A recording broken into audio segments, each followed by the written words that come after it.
What's happening, gang? Oh, we time to see if we can redeem ourselves in a little esoteric egg action. No, I'm just playing. Ain't no redemption. Actually, this whole time I'm going to be trying to see the most ways I can die possible. I just call it roleplay. I made my character with 6 int and 6 wisdom, so I'm just being true to what my character would do. That's just what my character would do. Shout out the DMs if you have players that do the craziest shit and say that after. Anything in D&D is okay if you just say that's what my character would do right after, Any atrocity is forgivable. So yeah, let's go see what my character is going to be doing. Load my last autosave. Spell concentration. Wow. Damn, I forgot to warm my voice up. About to be doing all these dang voices. Y'all ever lose your voice before? If you're like a D&D player that does like voices, or like especially like a DM when you're doing like monster voices and shit. Have you ever lost your voice? I fucking have, bro. I remember the first time I did not see that shit coming at all. I thought I was just cool. I thought I was chilling. An esoteric shard in the dark. Give me that. Where did I die before? Down here? Oh shit. Oh, this is where the arm of annihilation was in when I chopped my finger off. You look at the object in your hands, a clawed bronze and jade. Yeah, we already kind of dealt with this. Wonder if I hit, can I lick it before I hit everything else? No. Why not? No. This is before we even know that it's an orb of annihilation, lol. Sniff it, poke it, examine it. Detailed monstrous, some kind of beast. Yeah, I'm just gonna skip over this because we actually did this last time. It just wasn't in my...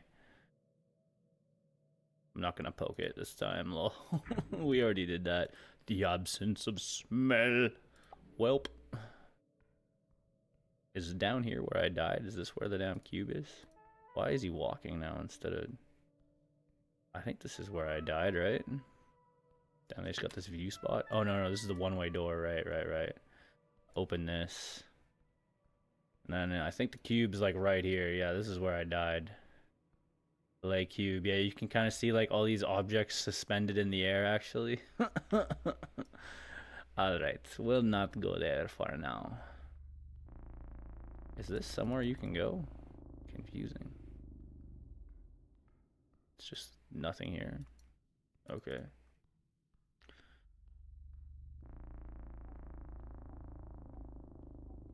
Oh, there is a... Before I could hold click and it would make me run, and now it's not.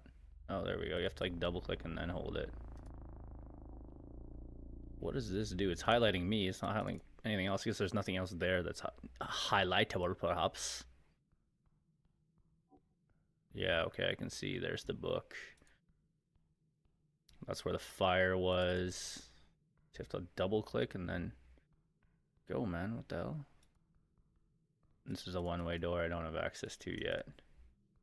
Okay, so decisions. Am I gonna go where that person said halt?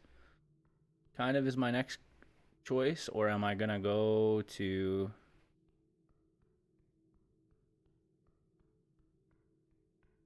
just the upstairs of the room where I first started? Because so far we started in a room and I decided to go down instead of up. Up kind of felt like the natural choice, lol. But let's go see what this guy has to say. I guess I'm right here. Ooh, I'm seeing some goblins and stuff. I think that's what I had to do, was see goblins, won't it? Behold, Moongore, Hewibbit Guardian. Before I could... Oh, it's a strength DC to behold them. Natural one, baby. God damn. Okay. Well, I guess we'll just chat then, huh? Hello. Halt, human. Damn, this bugbear. Hewibidippe. Why is everything acronyms in this, huh?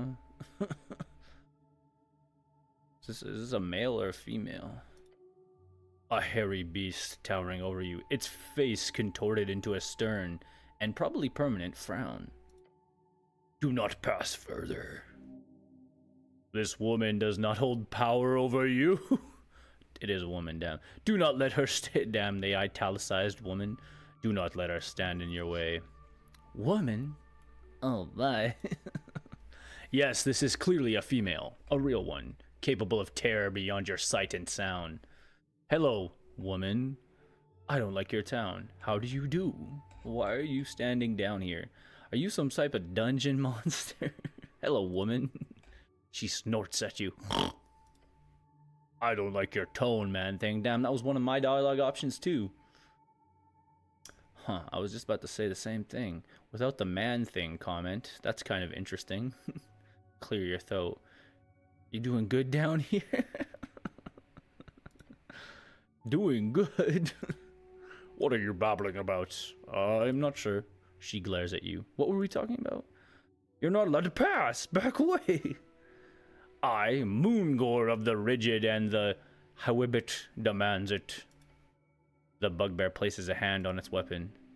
A morning star, beware. I believe the term is flanged mace. Wait, which one has the ball on the chain and which one has the ball on a stick? A club. Keep it simple. She sure keeps her hand on it.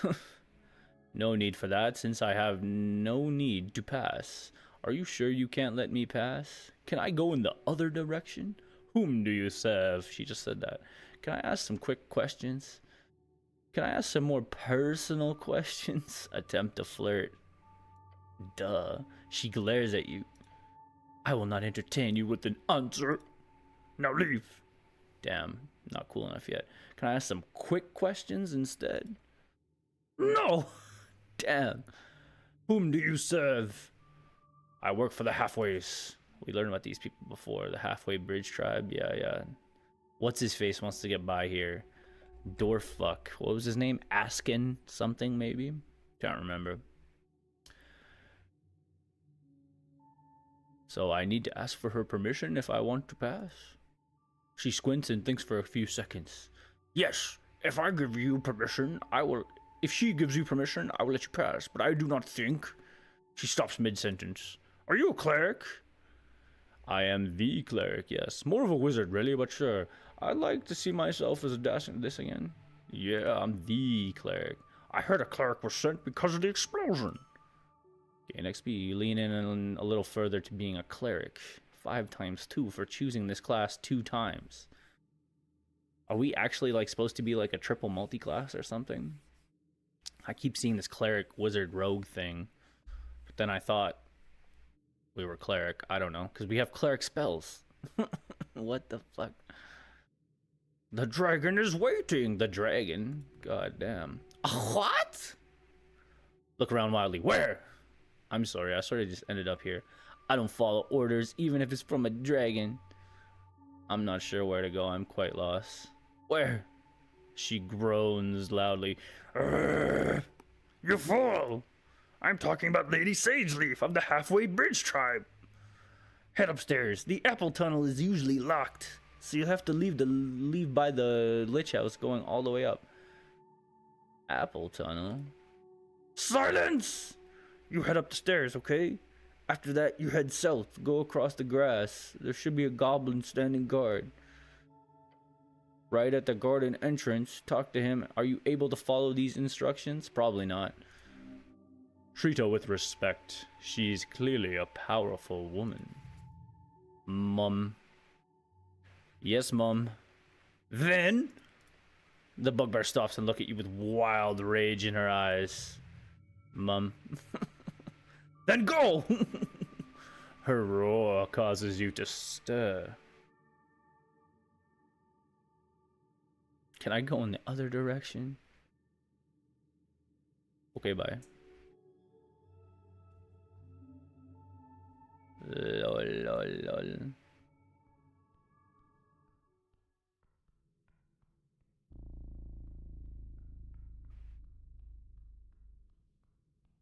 go up here. The apple passage. Isn't that where I was like knocked out? All those fucking apples. He's saying not to go here. Lord God.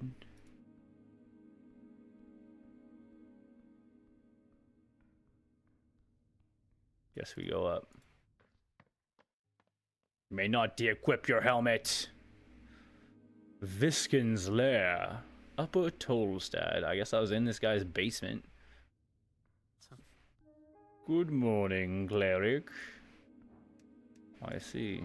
Let me just take your swamp extract one time. Why'd you put me in your damn basement, boy? Viskin, local mortician. The pale man sits hunched over a stack of forms. Busy at work, his pencil slowly filling out line after line. On top of the paper, you see an icon of a serpentine's drake. That symbol, a lot of official documents in the city. That is the Great Perch of Norvik. Great Perch, the drake-like sea creature found along the River Torna. Earth was known to tame these creatures, and eventually the Great Perch became a symbol of his great city. River Torna, the second longest documented river along the coast, splitting the band of Ascani in half. What are these bands I keep hearing about? You get XP if you commit to something and keep picking it throughout. Okay. Identity. Up and about, are we? Wonderful. Death. This is death. I am Viskin, local entrepreneur and proprietor of this lich house. Whatever that means. What's a lich house? Keep hearing about it. It appears you don't really belong here, but if there's anything I can do, cleric, just let me know. He smiles at you. You can trust this man. Wisdom failure. This person emanates an immense power. Foul, perhaps. More accurately, it is simply there. Immovable. Eternal. Beware. Look around the room. Books and flasks litter this circular chamber. It's dimly lit and damp. There are several corpses present. There is, goddamn. Did you save my life? He puts down his pen. Your life is your own. You owe me nothing. However, I'm afraid to say you've been through quite the turmoil, cleric. Tell me everything. I died, didn't I? Those fishermen who brought you here certainly thought so. Eyes of the working men do not deceive. Not that I blame them. You weren't exactly in prime condition. River take ye, added. They'd caught you in their net, believe it or not. Damn. What other game did I play where you get caught in a net? There's some damn story that is ringing all sorts of bells. Such a strange tale. So not dead, just a little bit wet. So I am in fact alive? The pale man stops for a moment. He looks you up and down. Yes, I believe you are. Alive, once dead. How did I end up in a river? Not a river, the river. Damn, we're really posturing with the these. I'm afraid I don't have much to tell. Perhaps you fell off one of the bridges to Tolstad? I would never fall. It must have been an assassination attempt. I must have slipped. Happens all the time. Perhaps there is an esoteric explanation to all of this. Perhaps. You would know, cleric. Who were these fishermen? River guilders, I believe. They do not look like poachers, so my guess would be that. River guilders? Find them. They hold the truth. Where can I find these fishermen? He ponders your question. I do not ask names, sorry to say. But perhaps Waterlane? That's just a guess. Good guess. Lots of boaters hang out there. Either that or the local tavern. I hope you find them. I got some mole questions. Do you now? Figure out what's weird about this guy. DC 29. What the fuck? Holy hell. I require assistance with some things. Of course, cleric. Anything for the city. So, you called me cleric. I did, yes. I'm not a cleric, no way. What gave it away? He stops for a second and glares at you. A heavily armored man in Earthguard colors with a prayer book on his hip. I already know what that is. The book is not in your possession right now, but it must be near. The pale man has seen you with it. They might have found you in the river, but you're clearly of city stock. Could be happenstance. I am indeed the cleric. Good for you.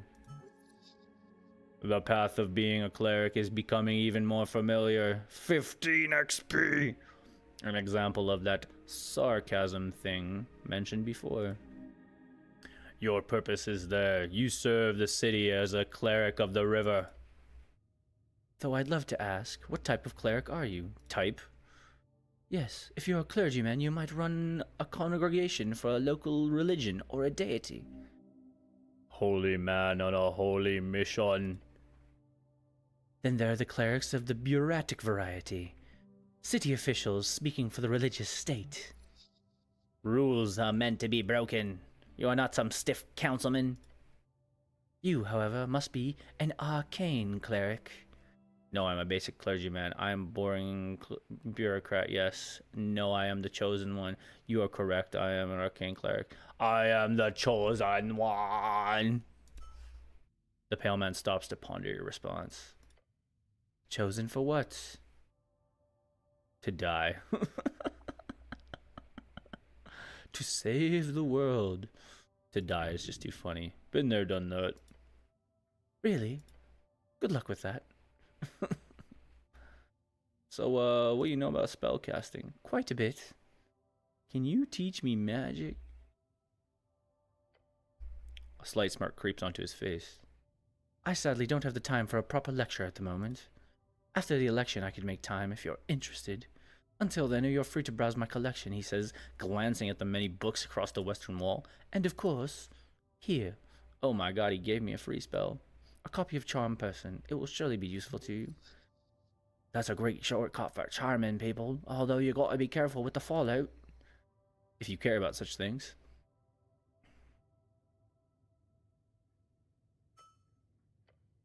If you want to practice, feel free to cast anything non-lethal on my servant, Oast. Treating a servant like that is despicable. Can I try casting on you instead? He stares at you. A glare. A waste of a spell slot, I'm afraid. Damn. You believe him. DC 20. Ominous. Who the hell is this guy? Danger! I don't know where to go. That's all the help I need, thanks. There's a zombie in your basement. Oh, how quaint. No, I mean, an undead abomination. That's not a very appropriate response. Apologies, cleric. We're closely connected with the city below. The undead seemingly wander as they please. However, I will have to take this up with Lady Sageleaf.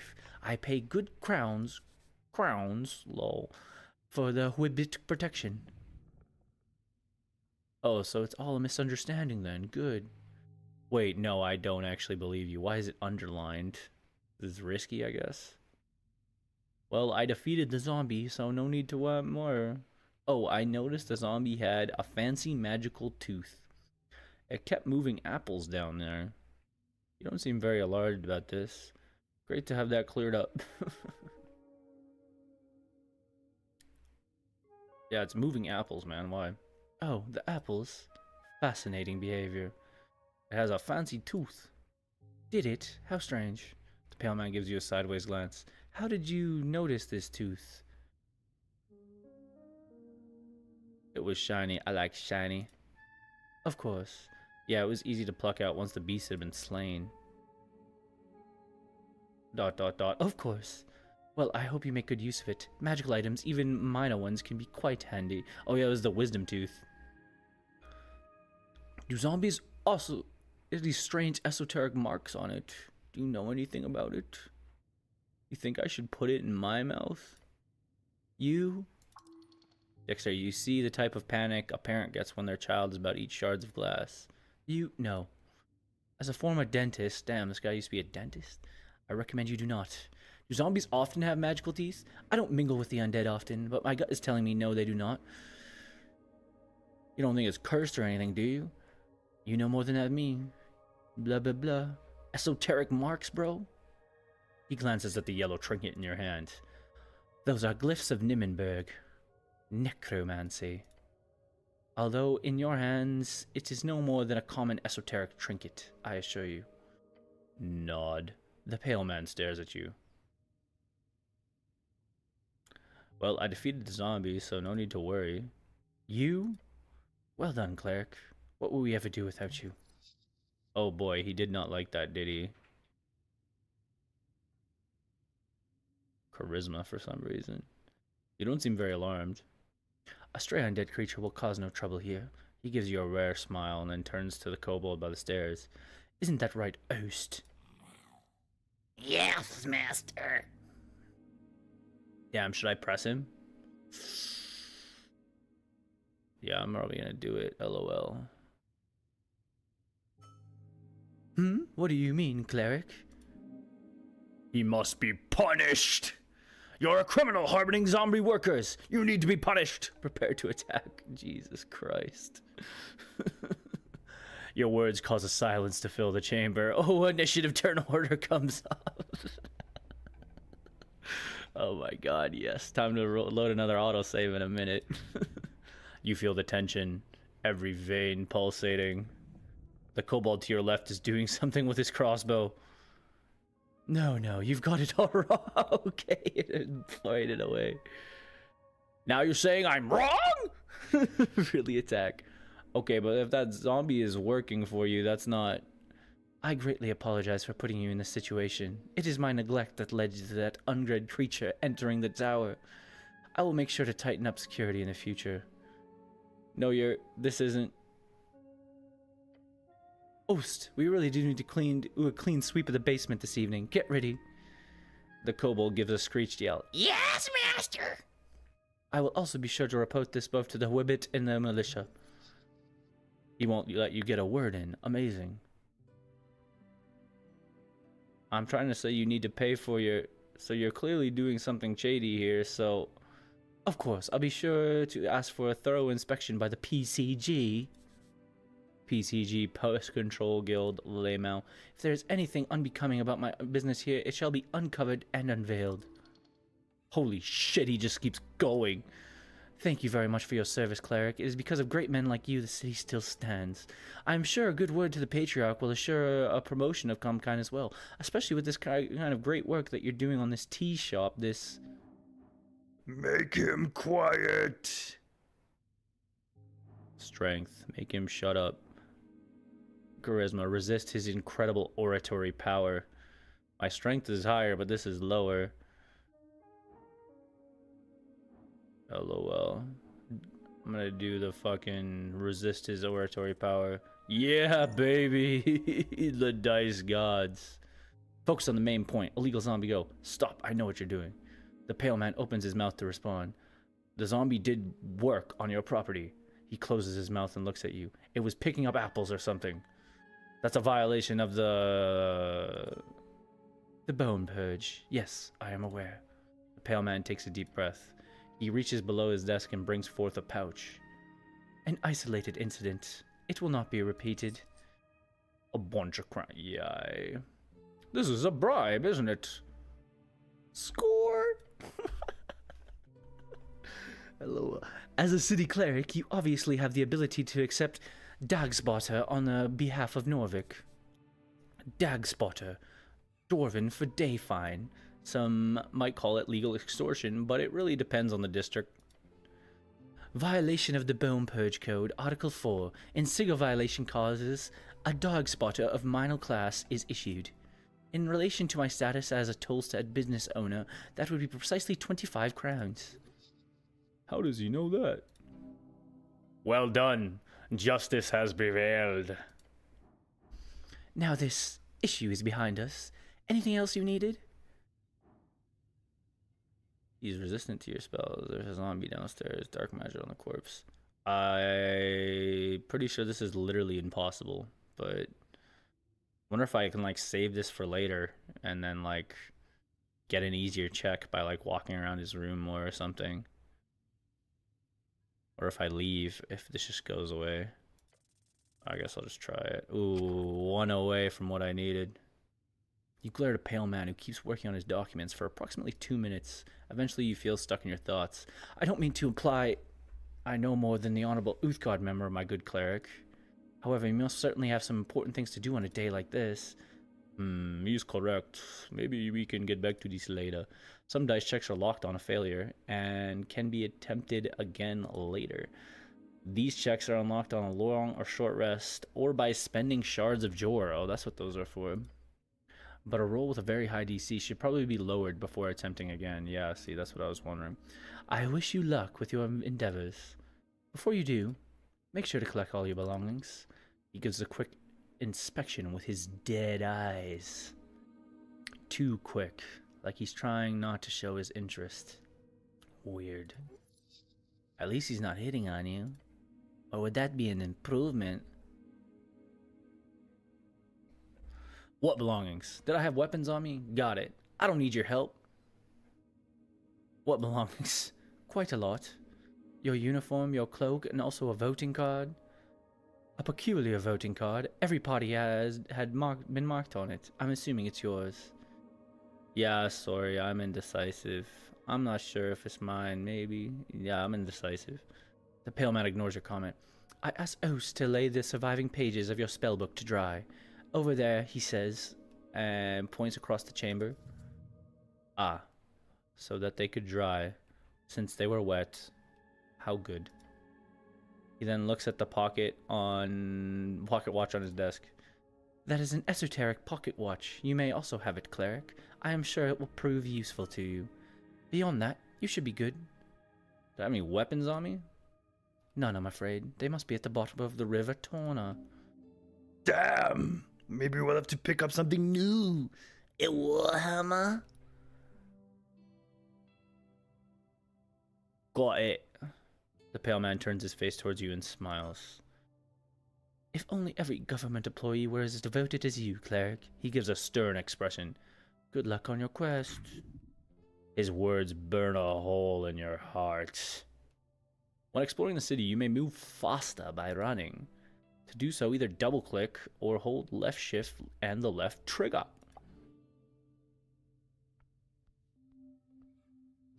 The hell are these?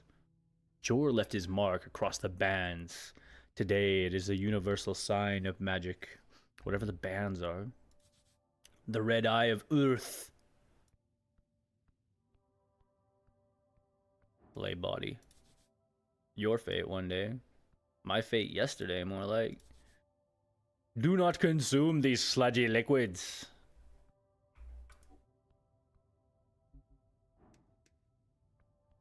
Hello, pot. Looking inside the pot, you find it is empty. There is fear. You must grow sturdier. What the fuck?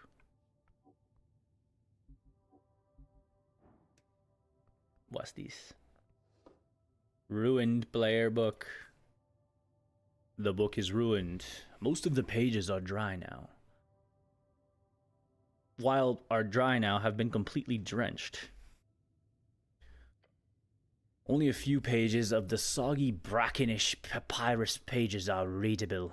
They appear to contain some sort of undecipherable symbols. Someone has attempted to dry this to the best of their ability. Gained 5 XP. No, no, no! By Earth! This is your prayer book. So many hours wasted. You would have to rebind the whole thing. It's ruined. That'll cost a fortune. A chant book is able to sustain humidity, not underwater excursions. You should have protected Earth's chants more carefully. What a disgrace. Damn, bro. Strength, you're supposed to be on my side. These stone slabs are designed to slide along the iron beams. How interesting. I wonder what that rug's covering, huh? That seems like a rug that's covering something to me.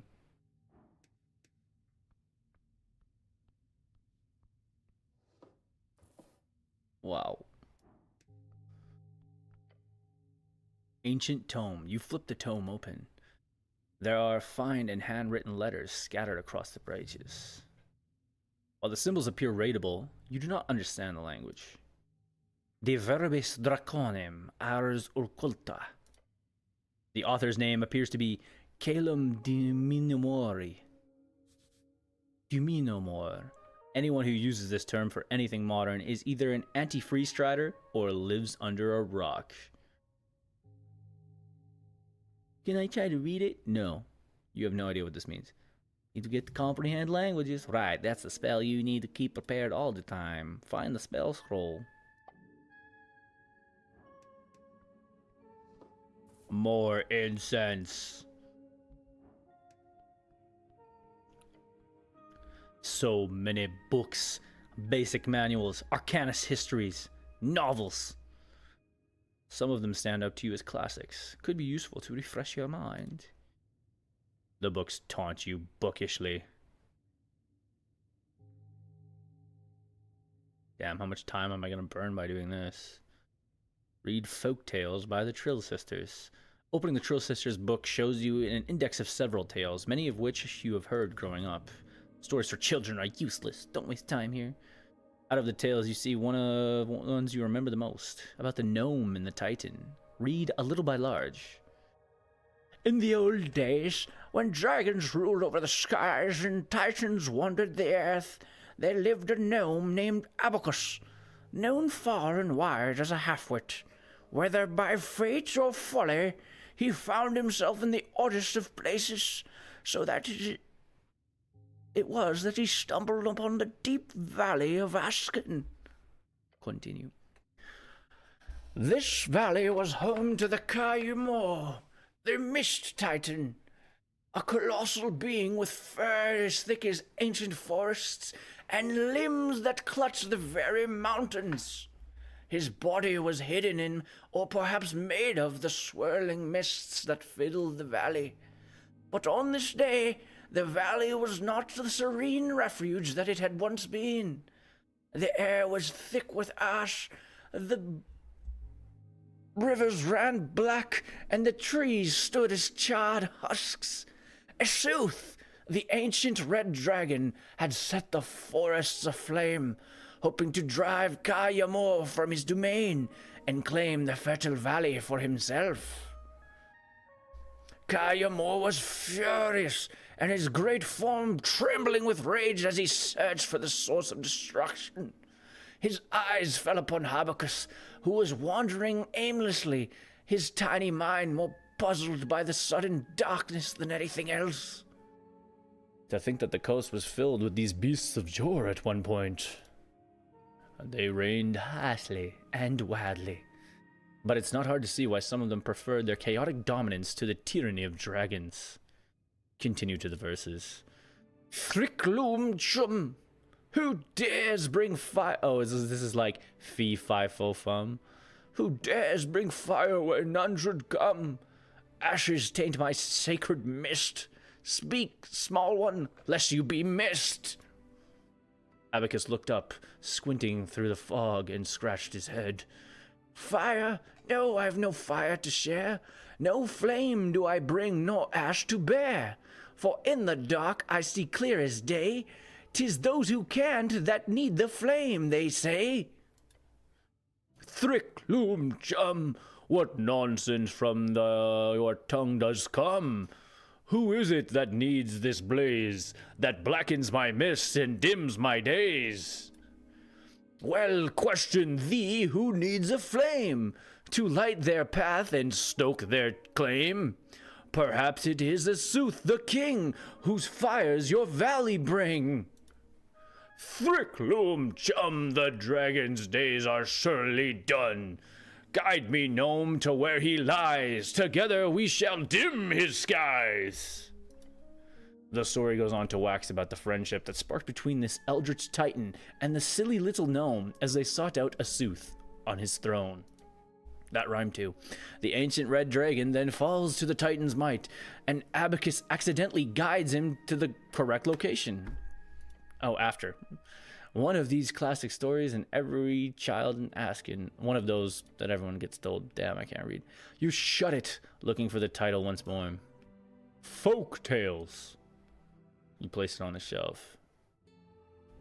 Collected Chants of Norek by Pecharak Pili. On the first page, a short message is hand-scribbled in the corner. My belief lay in the collected humanity of Norvik. May you remember from this collection with honor and grace. Pilly D. Is this some sort of handwritten message from the second patriarch himself? Protect this book with your life. This is a sacred artifact. Read the foreword. A dream of unity under earth. The book begins a lengthy essay about the foundations of Norvikian cultural values.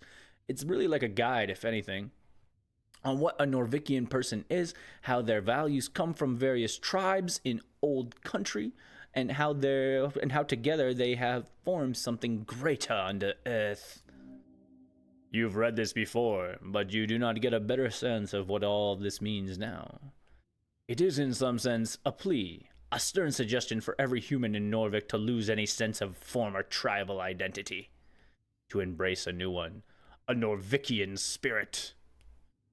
The text directly explains how a new Norvikian culture will help the city grow, and you fight against inequity and injustice through unity, mainly by being generous and not hoarding wealth, among other things. Ha! A naive thought. Then finally, it does touch upon the connection with dwarves as well, and how the Norvikian spirit is not contained within humans only. It is not just blood, it is sweat and tears as well. Those folks who unite us with us will not be seen as other. No, they too are Earth's folk. They too are Earth's god. That's a long ass forward. Yeah, it's like 5 pages. Old man likes to ramble. Read Torna's Lament. I went with you to foreign shores, my lord, my god. I pray you keep from harm the beasts, each shard a proof of your devotion. Thus I give myself to your folk. I give my land for a home. I give my life for a home at the river, in that sliver of land. To vanquish the beasts who roam, the evil who lair, the fires that burn. To build a life along the river. Down, down, down by the river. Every shepherd knows the song. Down, down, down. Below the river, earth lies in that sliver of land. It is your favorite. You shut it, looking upon the title once more. Collected Chants of Norvik. Take it! It does not belong in this foul place. What? That heroic, powerful man-child wants to steal something? It is not theft. It is a repossession of a sacred city material. Sure. Let's just call it next time you see a juicy coin pouch. This is a really great book. It is. Should I really just take it? Do not see it as take. You are freeing this sacred object from the Pale Man's collection. Yes, that's how you should view it. Now take it! By the gods, you're rabid. Love to see it. Okay, you take the book and put it in your pouch. Sell it! Where'd the sell? You will protect it. Even if taking from the hold of a pale man makes you feel conflicted. Glance nervously towards Viskin. As you turn around, you see the mortician staring at you. Then he gives you a thumbs up. Return the up thumb. Well, that makes it less exciting.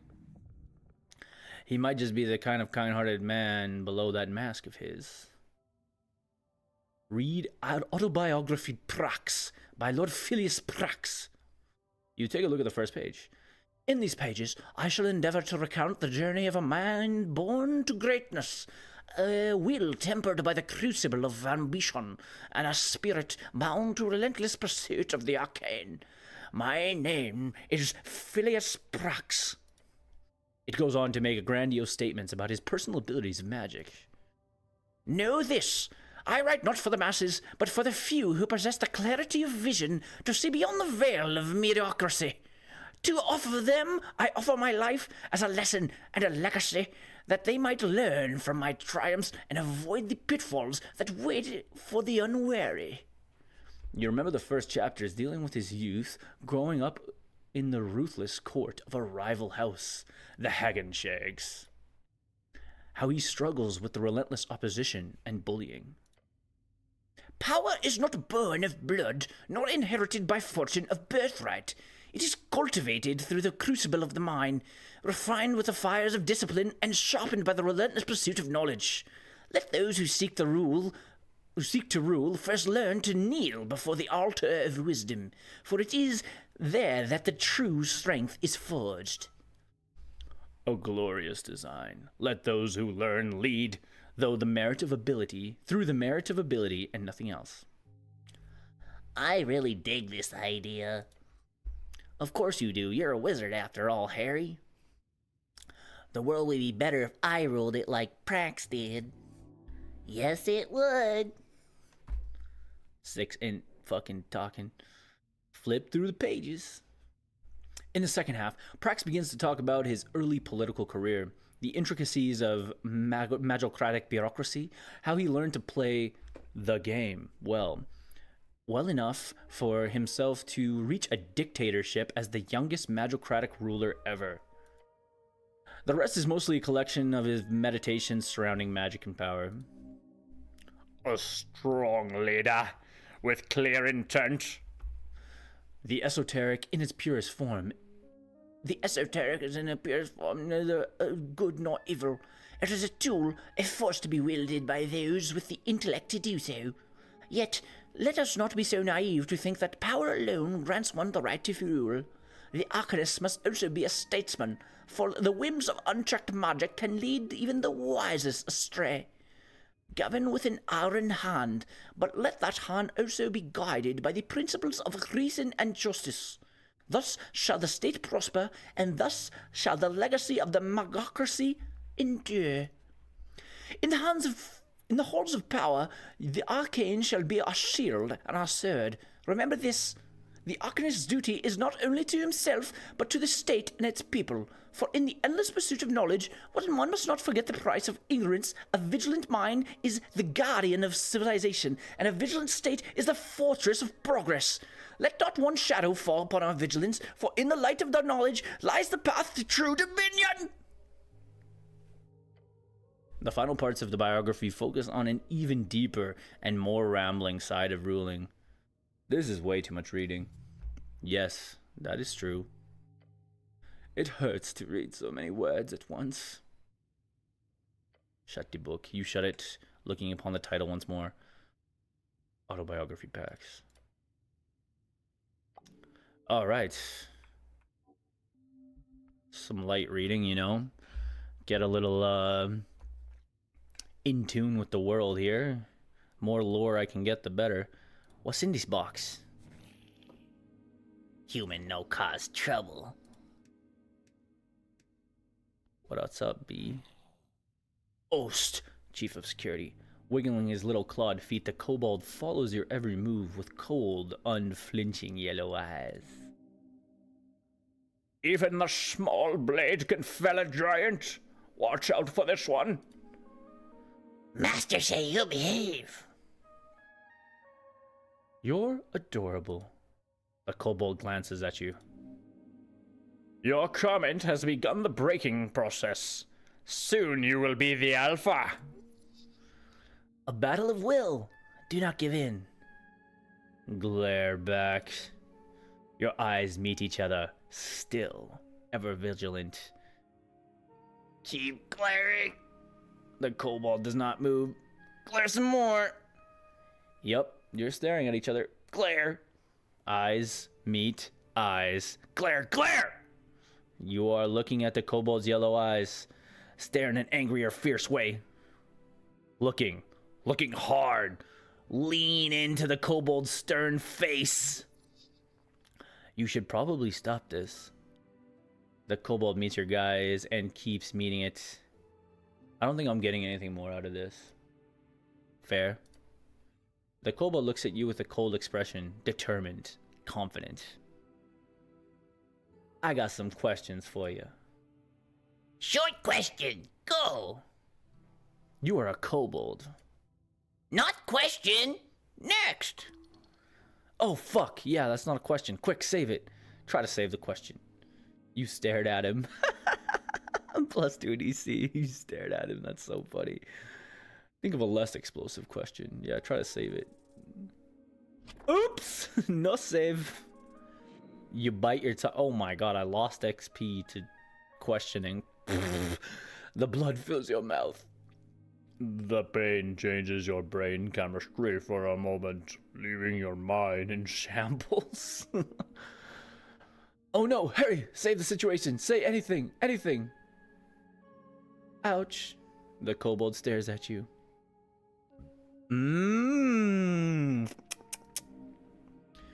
Use this to your advantage. Intimidate him with your life's liquid.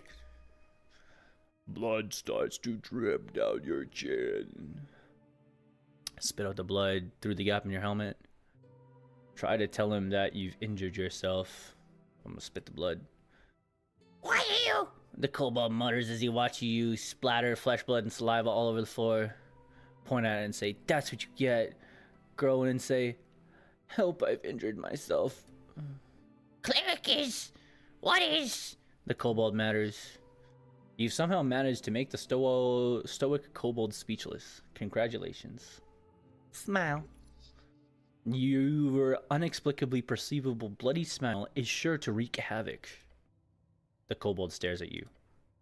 You wipe the remaining blood off. There's more where that came from, to a certain degree. Who is you, baby? I'm Ust, Chief of Security in the Lichhouse. A strong little one. Nearly immovable. How do you get this gig? Not gig. It's not a gig? I'm devoted servant for the master. Keep going. So you're a slave. Not slave. And your master is? Master Viskin. And he owns you. Not slave. Serve. So you're being paid. Yes. Paid well. Must be very well for such fierce devotion. He gives you an expression that could be described as a frown. That is, if it looked in any way different from his regular expression. You wouldn't actually shoot me, would you? No promise. It's hard to take you seriously when you're so cute. That's what crossbow's for. Were you in the tea shop when the incident occurred? Incident? Tea shop blew up. Boom. Big boom?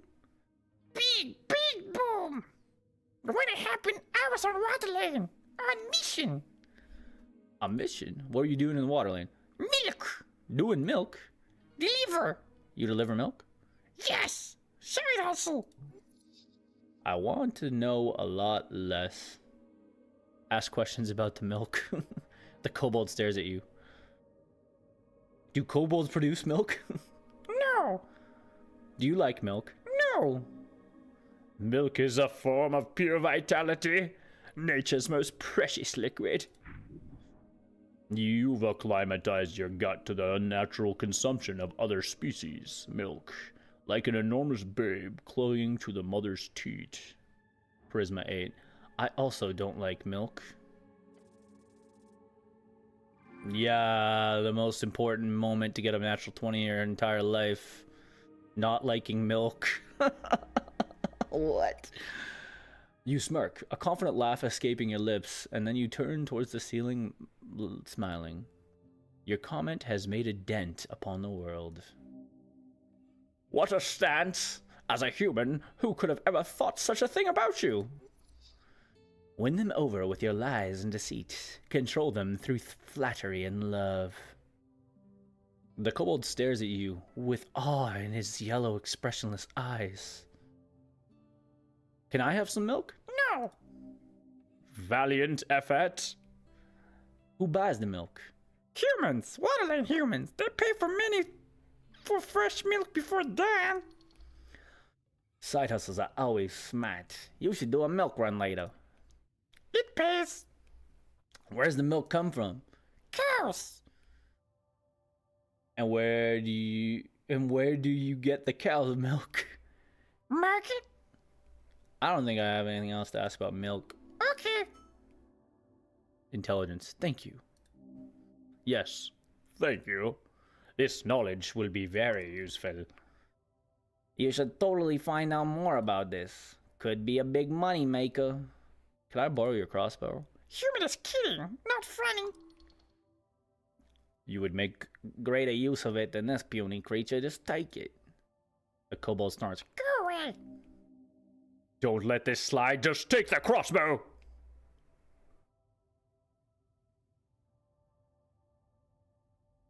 Nah, I'm just gonna leave him, man. It's too mean. Humph. Time for you. Yeah, I'll just go now. Goodbye.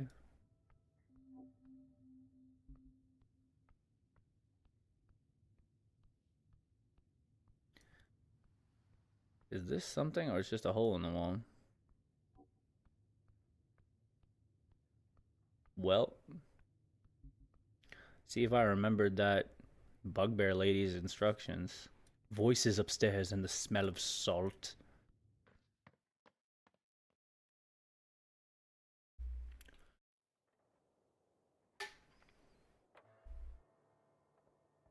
Tolstad, Central Norvik.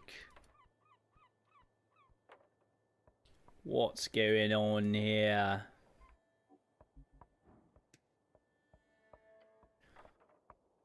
Around the amphitheater scene, you see a number of dwarves hard at work. They're constructing a banner of some kind, carrying a bright green flag. One of the dwarves seems to face you with a furrowed brow. Oi, Mr. Cityman, he calls out to you as you approach. We've made it clearly enough. We're not moving. Not one bit. He shoots you a shit-eating grin. That's no way to greet the cleric of Norvik. Oh, is that so? Guessing I'm supposed to grovel. That would be nice, thanks. You feel a growing pull towards being the cleric. The dwarf glares at you. No, I don't see why I would. You hear the other dwarves laughing behind him. Nothing legal going on here. Nothing at all. Perfect, then you don't have to deal with it. Wait! That must mean he's doing something highly illegal! Stop him! Great, I was worried for a second. He looks you up and down. Yeah, okay, great. Very great. Now, who are you? That was a joke. You're clearly doing something illegal. Oh, yeah, of course. Figured as much. He grunts and looks away. Prove it then. Others have tried today. None succeeded. They're both guilty and innocent. Just like you. One of the older dwarves spits on the ground next to him. You even know who you talking... even though you're talking to a child. This here be Ulfors of the Bomb Embers. A foreman in the Asgalist movement in Norfolk. Asgalist. The workers who built this city want to rule it. Seems only just. Their vision of a fair society where those who live underneath rise up to show their worth. After all, why can't we share? He's done more for good than all you Uthgod combined. A true speaker for Odgal. You're a celebrity? Similar exaggerates. He gives the older dwarf a stink eye. I'm also not in any way proud of my heritage. Nobility is just a poisonous hierarchy. He grins. Just wanted to make that clear.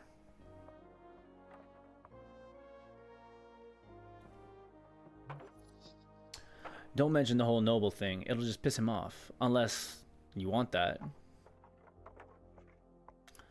About this Asgal. What about him? Everyone knows Asgal is some dwarven demigod and or controversial leader. If you want to piss off this dwarf, then just pretend not to know who Asgal is. Who is he? Who is? He is taken aback by your question. He's Asgal! Asgal the Great! The coin! Our liberator! His legacy is as flawed and complicated as his message. So is he a big deal? Big deal? He shakes his head. He was the man, a dwarf with conviction, to break the tyranny of kings. We are here as keepers of his legacy.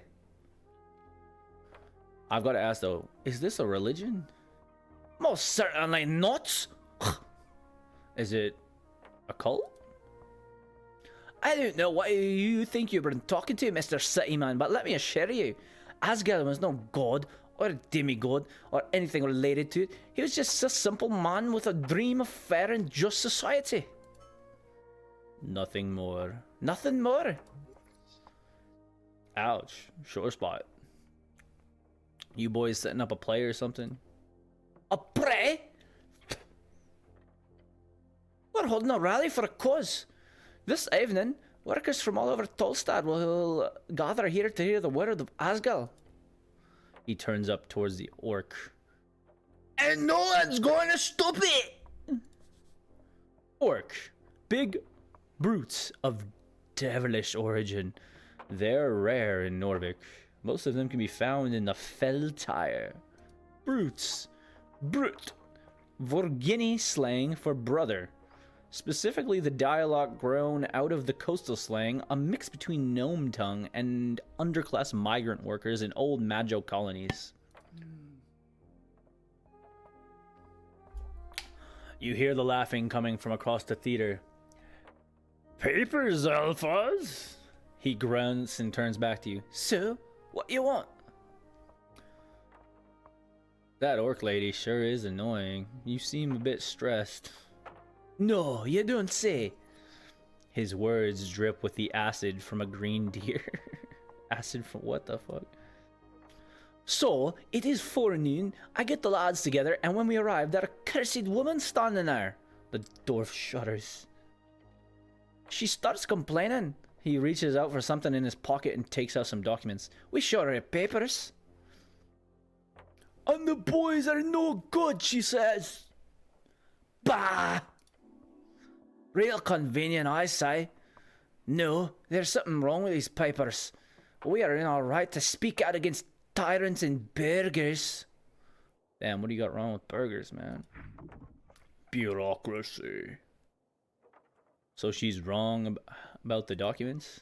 Of course she is. She's a liar, that one. A filthy liar. Circle square conflict updated. Alpha nods and grunts. A terrible liar. Can't even get the words out. Isn't it a bit macabre to hold a rally on top of a morgue? Morgue? Macabre? The dwarf grumbles to himself and glances over to the lich upstairs. I thought it was a dentist. No matter. The Asgard movement is not afraid of death. You hear the laughter from behind you. Big words, Alphas. The dwarf grits his teeth. Damn Urk.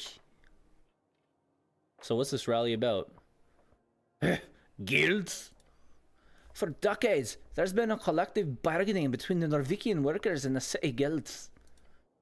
Say what you want about Earth, but he kept the city on a tight leash. He kept the tight leash on the upper class of the city. Blessed be his name. Yeah, but look, it's like the same since his death. The freestriders have burrowed into every darn power structure, from paper boys to bookbinders. Freestrider, the new way. People in the East have overthrown the old wizards and gods. For years, the revolution has slowly crept into the city, and now it's time to finally join the free cities and get rich. Free cities, a collection of the city-states in the Reeds, all united under the golden banner of free striderism. Norvik will join them, one way or another. In less than a dozen years, salaries have stagnated and prices have gone up. They say the free striderism would make the city rich, but I say it makes the people poor. We need change. So you're here to convince a bunch of Tolstad workers to vote for the Asgalis party. More or less, yeah. But it's also about the community of spirit. Other way around. Together we can fight against the purchasers of our labor.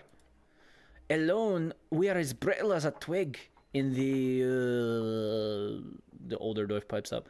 A twig in the wind? No, that's not good enough. How about as brittle as a boar with rabies? That's good, right? No, that's nonsensical. Anyway, the rally will be a success. We just need to get rid of that work. So we can call out all workers to this magnificent city. He exclaims as if there was a crowd around him. Vote! Vote with your guts! With your manhood at stake! You too, Mr. Cityman. Can I see the papers? He gives his companions a glance. Oi! Construct an argument as why you should see the papers. God damn. This idiot won't listen to reason. He's beneath you. Just say anything. Come on, I want to screw you guys over. LOL. I just want to see who's in the right. He sighs. That'd be us, Mr. Cityman. Well, I want to help so bad. He furrows his thick brow. You think I trust the city? Bah! Go away. I want to so much. You... Excuse me, what? So much. The dwarf looks at you with a disturbed expression. Holy fuck. He just glares at you. Okay, good luck fighting tyrants. Thank you, Mr. Cityman. I appreciate it. About the rally. Oh. A nobleman, huh? Ah, in the old country, yeah. That doesn't matter here. I'm just a foreman of the Tolstad district. Doesn't matter. If he's a noble, he must be rich. How much money do you have on you? Didn't your mummy and daddy ever teach you it's rude to ask about someone who's mint?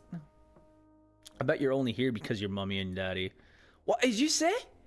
You must have misheard me. I said don't forget to thank mummy and daddy for the foreman position. He clenches his jaw and stares at you. See, that's the difference between you and me, human. He takes a deep breath and mutters, "My work speaks for itself." Alright, goodbye. That was just too funny. Fuck. The orc observes you with great interest. Level advancement. Oh, level 2! Ability score +1.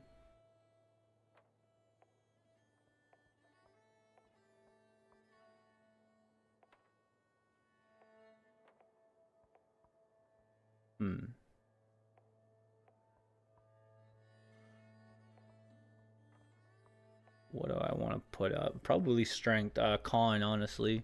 I think I'm going to be con masting. Moxing. +5 hit points. A hit die. And spell slots. Wow. What a great level up.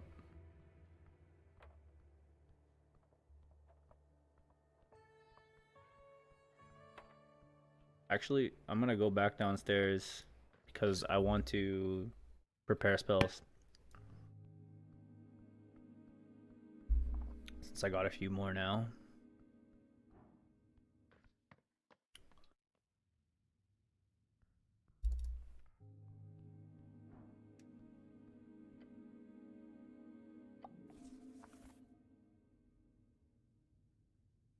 Where does it show how many I can do? Oh, right there. I can get them all. Okay, cool. Now I have Prayer of Healing too. And Charm Person. It's my terrible DC. Great spellcaster. Finish.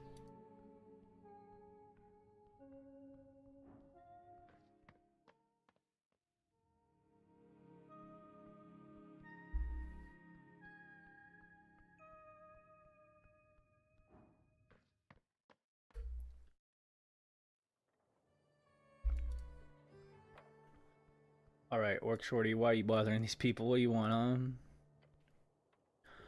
On the edge of the ruinous amphitheater, you see an orc sitting on one of the many loosened stone blocks. It looks like she wants something or someone. Exuding an air of authority around here, the large woman gives you a wry smile. Her tusks are gleaming. Not just physically imposing, this orc knows how to exert her power in other ways as well. What's this? Oh, that's totally not her voice. What's this? Not often do we get Earthguard around here.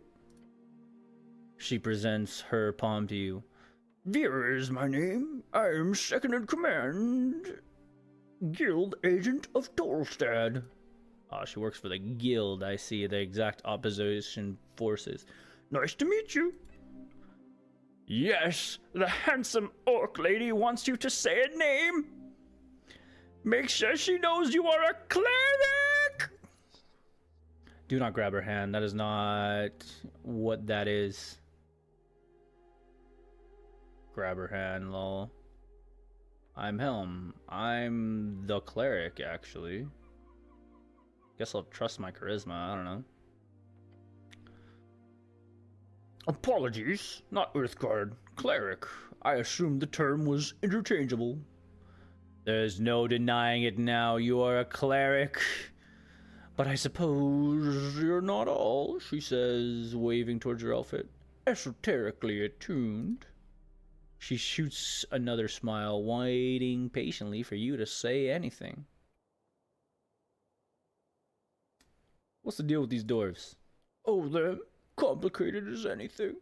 I wouldn't be sitting here wasting my precious day if it wasn't for them. But in short, they're holding an unlawful assembly, and they won't let me take a look at the document proving it. Not frustrating at all, she says, and winks at you.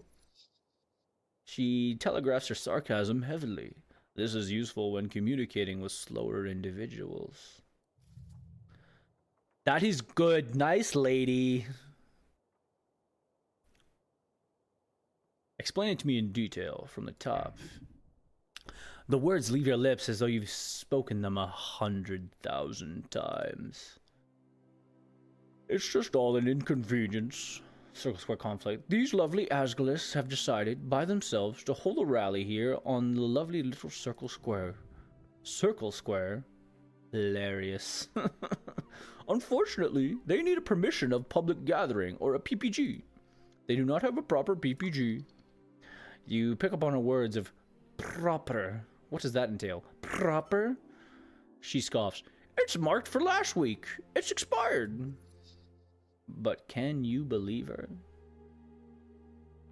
And you're just sitting here because... Simple, really. Those doors are ignoring my call to disperse. So I'm here as a witness. If they do not leave by sundown, they will be fined and or arrested. Why don't you just come back at sundown? I would, if it wasn't for the fact that I need to witness the entirety of the trespassing.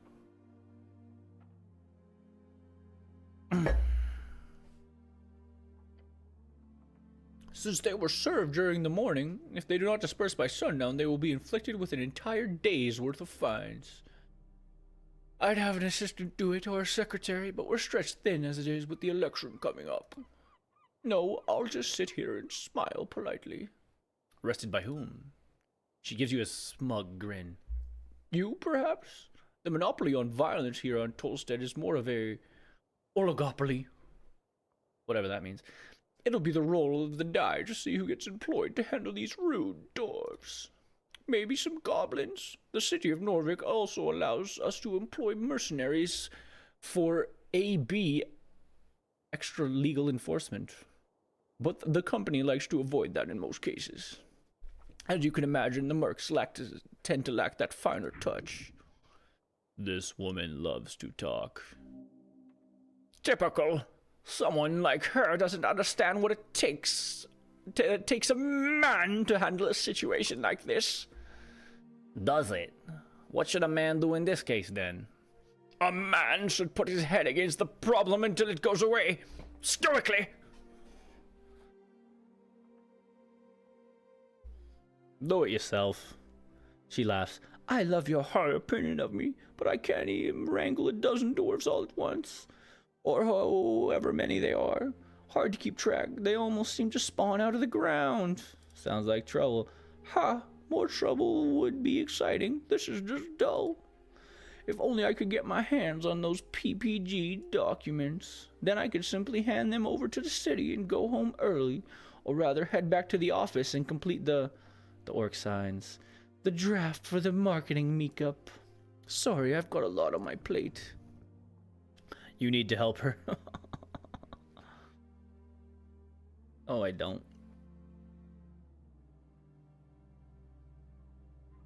I do not want to help you in any way, shape, or form because I am busy.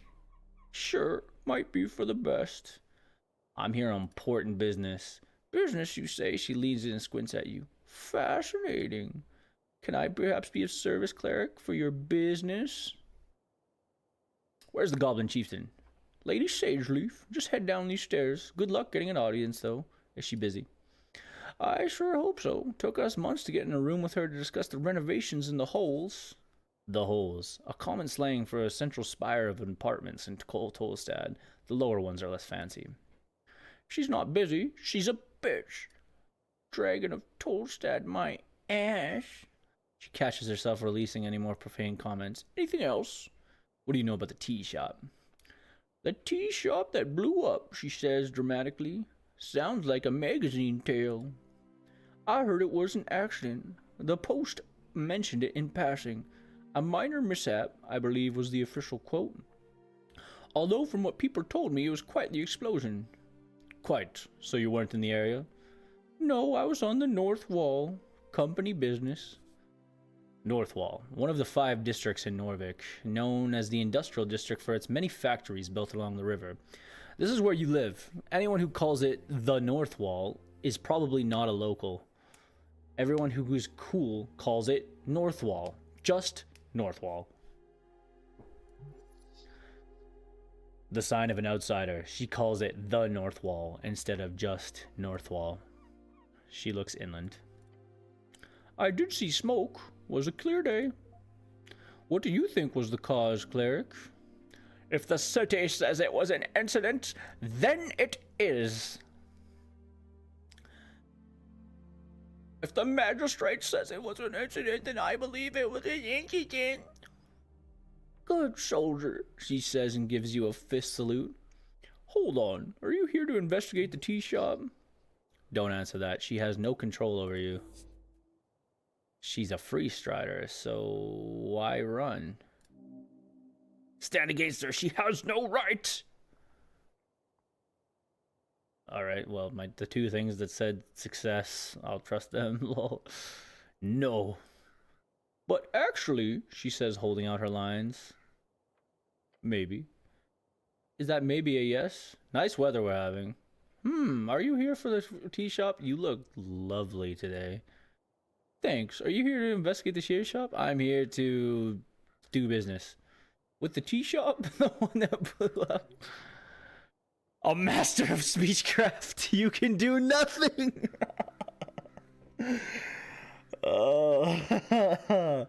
Dexterity sneak away. Oh, God. Oh, fuck.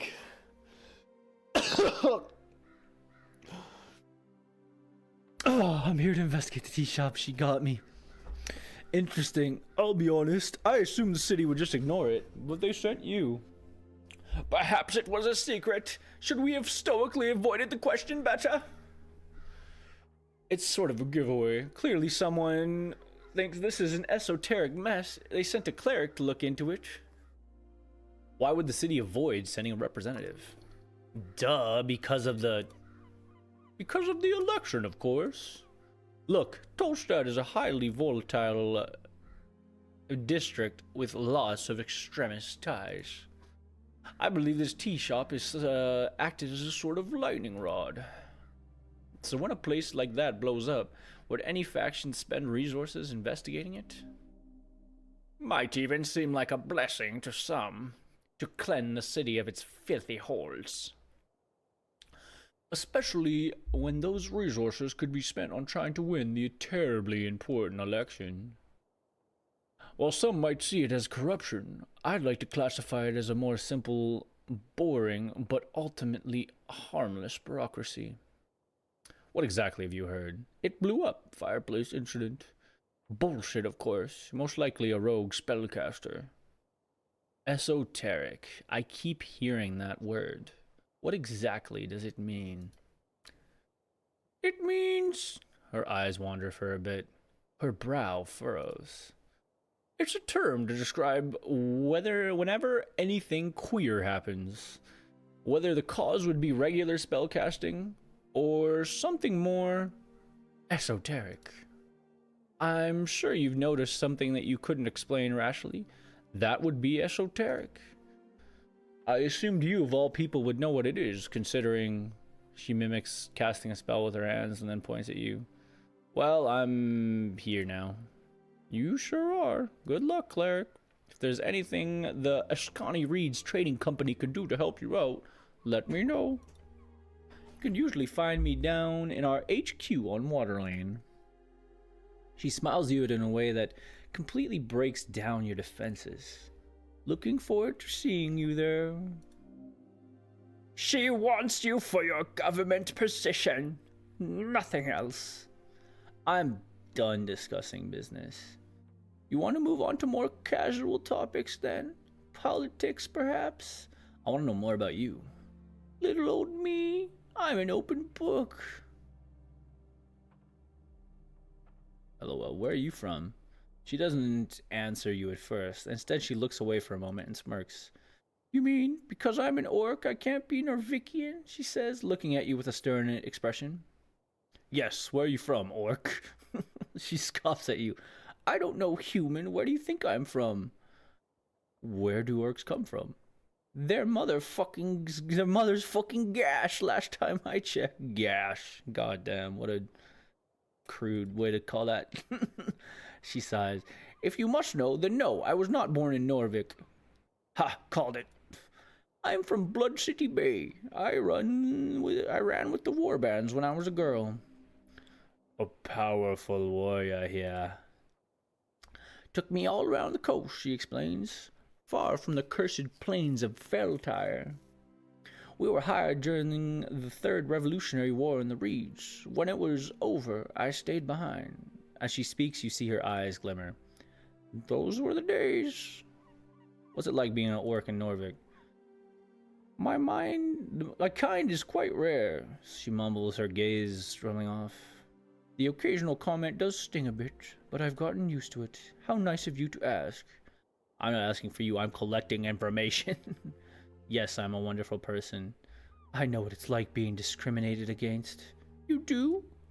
I'll be damned. If you don't mind me asking, how exactly? Members of the Holy River Order are a minority in the city. Humans are going extinct. We need to fight back. Jesus Christ. Yeah, it's a religious thing. Technically true. She laughs and sighs. Cleric, you are an enigma. You are a strong and physically imposing woman. She covers her mouth in tusks with her hand. Phylogenistic agenda added. What does phylogenistic mean? You got one shot. She's bedazzled by your confidence. Don't fuck this up. Do it! Climb the mountain! This is bad. Tell her she has nice tusks. LOL, I am not attempting to flirt with you. Bet you could carry me around like a straw doll. You bet your sweet ass. Few men get that privilege. Heart racing, but legs standing. You get another shot. Warning, this could end badly. Try to save it. She is thoroughly entertained by your antics.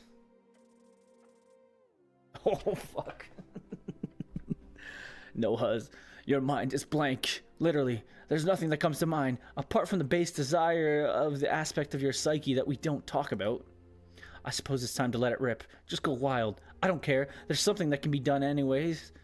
There's nothing that can be done anyways. Lost cause. Bottoms up. Orc women are better than human women. Oh my god, this game is so contemporary. Lol. Do you want to wrestle with me, a member of the Holy Order of the River of Norvik? Get down on your knees, please. Cry. LOL.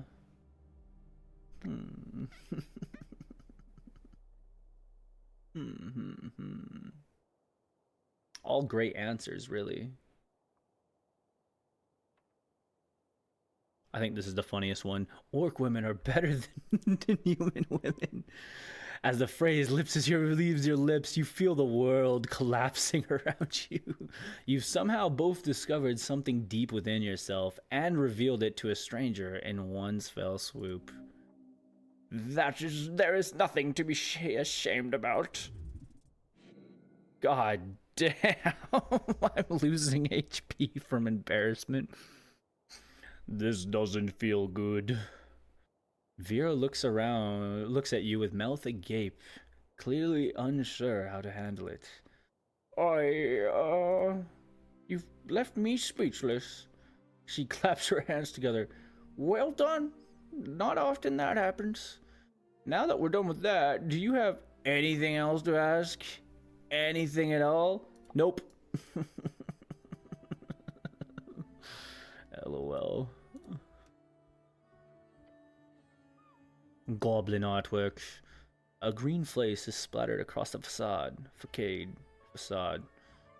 Staring wildly towards a flaming sky, the dragon spreads across it. Or something like that. Can you call this art? What does it mean? They believe in their dragon queen. Such worship should be encouraged, if only it was for Earth instead. The coins stand for all the fat loot the dragon brought to her people. You could get behind that. Fire is a soul, a boundary between the real and the heartful. What does this tell me about the state of Norvik? Nothing really. That goblins are artists? All folks seek a belief. They simply have made one out of the supposed dragon lady. They should worship Earth instead. There we go, back to his insanity. Place your hand upon the wall. You take a step forward. The painted surface is smooth. Truly ancient. You feel an esoteric urge to communicate with this object. Tell me your secrets. Yeah, baby. You sense a crack in the wall. It wasn't there before. Then you hear the voice, a faint voice, a hoarse voice. Secrets end when spoken. Talking to walls now. Awesome. What's it like being a wall? Nothing. Nothing good or nothing bad? Nothing in isolation. What do you know about Norvik? Nothing. Do you know what Norvik is? No. Who built you, wall? A god. Cool it with the heresy. I'm a devoted servant of Earth, and I don't listen to any other gods. Existence is not heresy. For Iomestra is as present as any other. Iomestra? Iomestra? Never heard of that god. Sounds like a weak god to have been forgotten like that. You will find the truth far below. Seek it. How old are you? 15 timelines. How many years is that? 2,000. What's your name? Chauncey. It's a pretty name. Okay. What are your political affiliations? Fear. Perfect response. Are you sure you understand the question? Yes. All right then. That's all the questions I have. Thank you. Okay. The crack disappears as quickly and as silently as it came to, then silence. Nicest wall you ever met. The walls of this place hold more spirit than the people. Bow to the wall. Thank you for your time. What the fuck was that?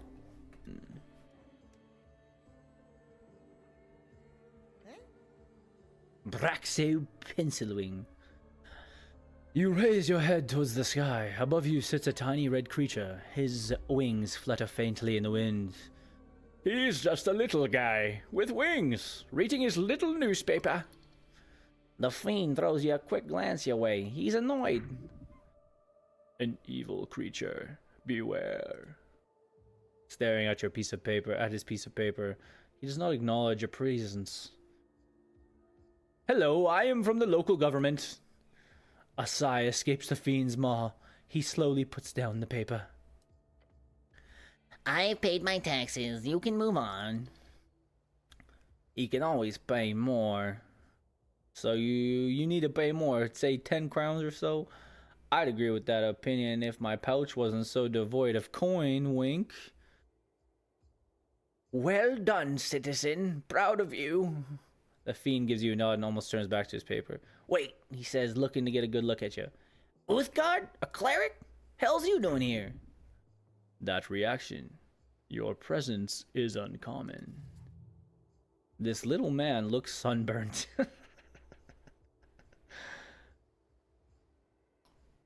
Divine mission, the usual. Very well, I won't get in your way. I, for one, am very happy with your presence. This place has gone downhill since the city let the goblins and the freestriders run amok. Oh no, the devil's a kiss-ass. We need some damn order in this place. Why swears? So if you need any legal advice, just let me know. He gives you a tiny sharp smirk. You can hear out any advice, just don't listen to it blindly. What about charm person? What?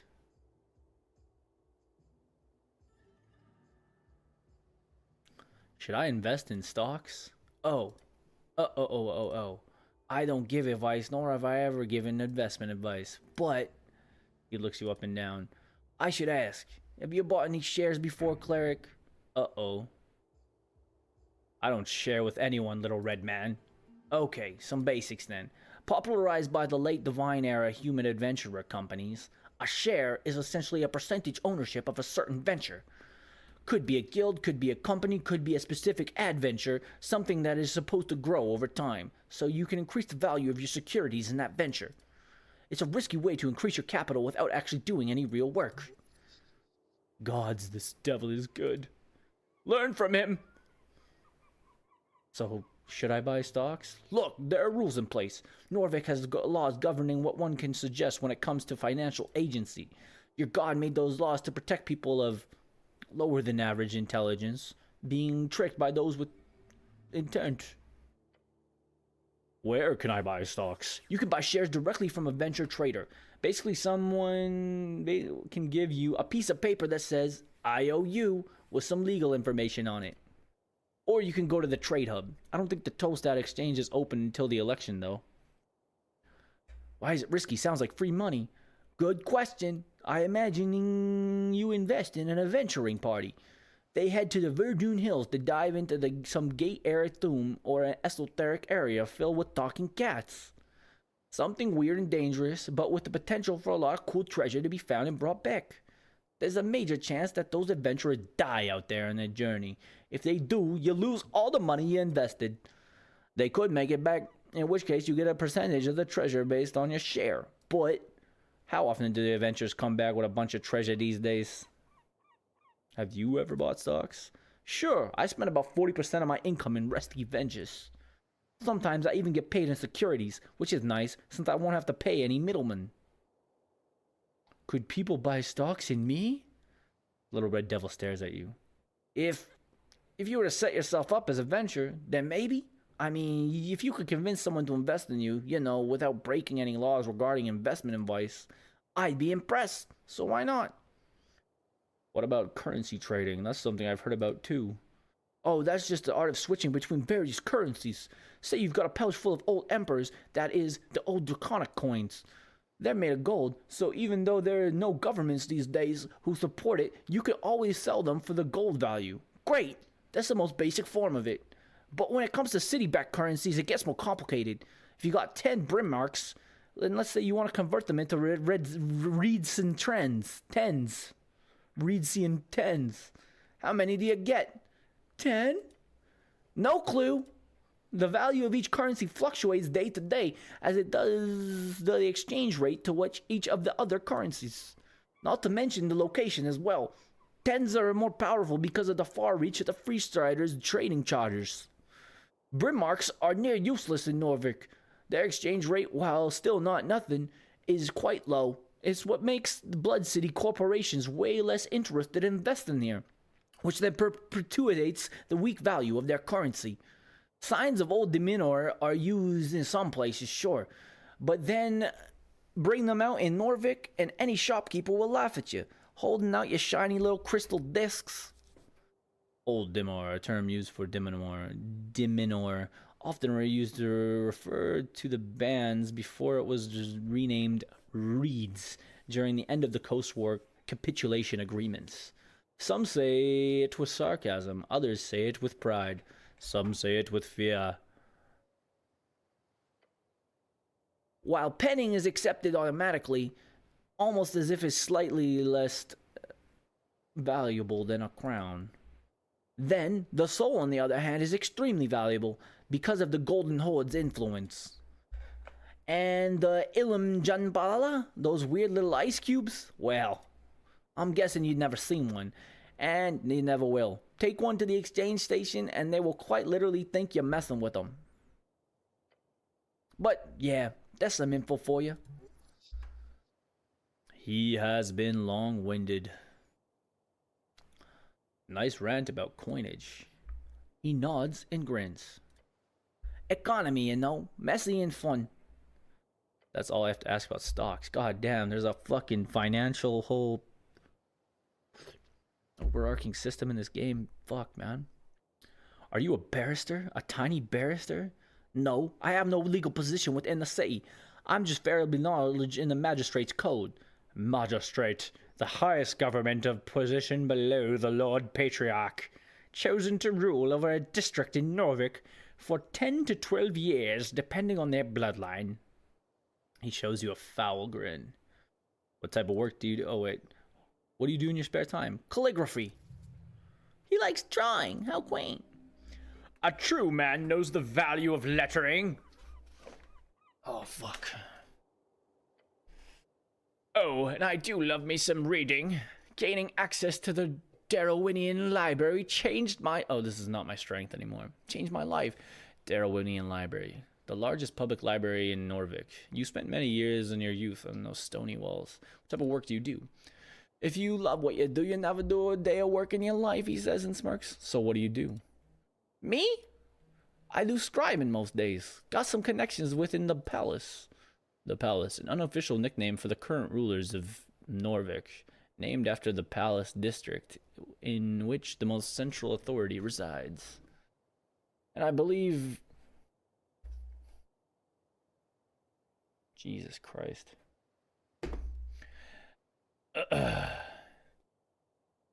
And believe me, phew, that's gotten me through some tough times.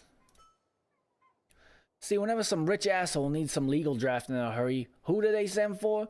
The guy with wings, that's who. Awfully drab. Honorable. Always on call, huh? For sure, but I get around quick. What's it like being a little red guy? You want an honest answer? The one I tell my clients. Honest. Okay, let me put it like this. Bloodlust. It fucking sucks donkey shit. Do you know what it takes to get a promotion these days? Tell me, brother. Is it expensive? Oh, I wish. We're talking decades of servitude to some sadistic fuck that wants to return to the Gorgorian greatness or some shit like that.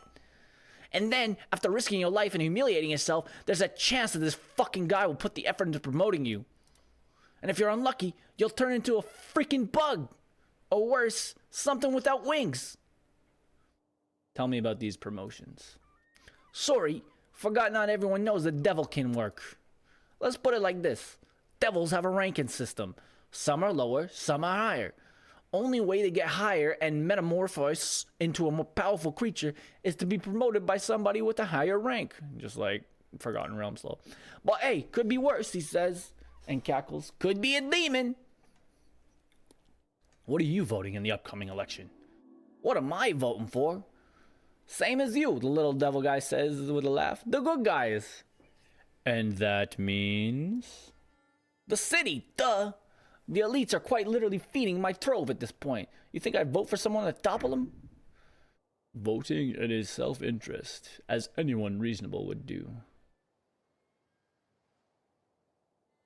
Interesting. I don't have a political opinion myself. You know, I'd make a joke or something about city clerics being apolitical, but city clerics being apolitical ain't the worst. Could probably make life a lot easier. Anyways, you want something? I'm done, I asked everything. He throws up his little arms in the air. It's over? By the gods!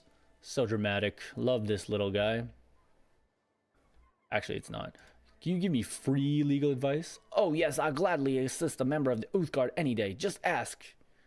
What about alignment? Ah yes, the over rules of morality. Norvik does not moralize over alignment officially.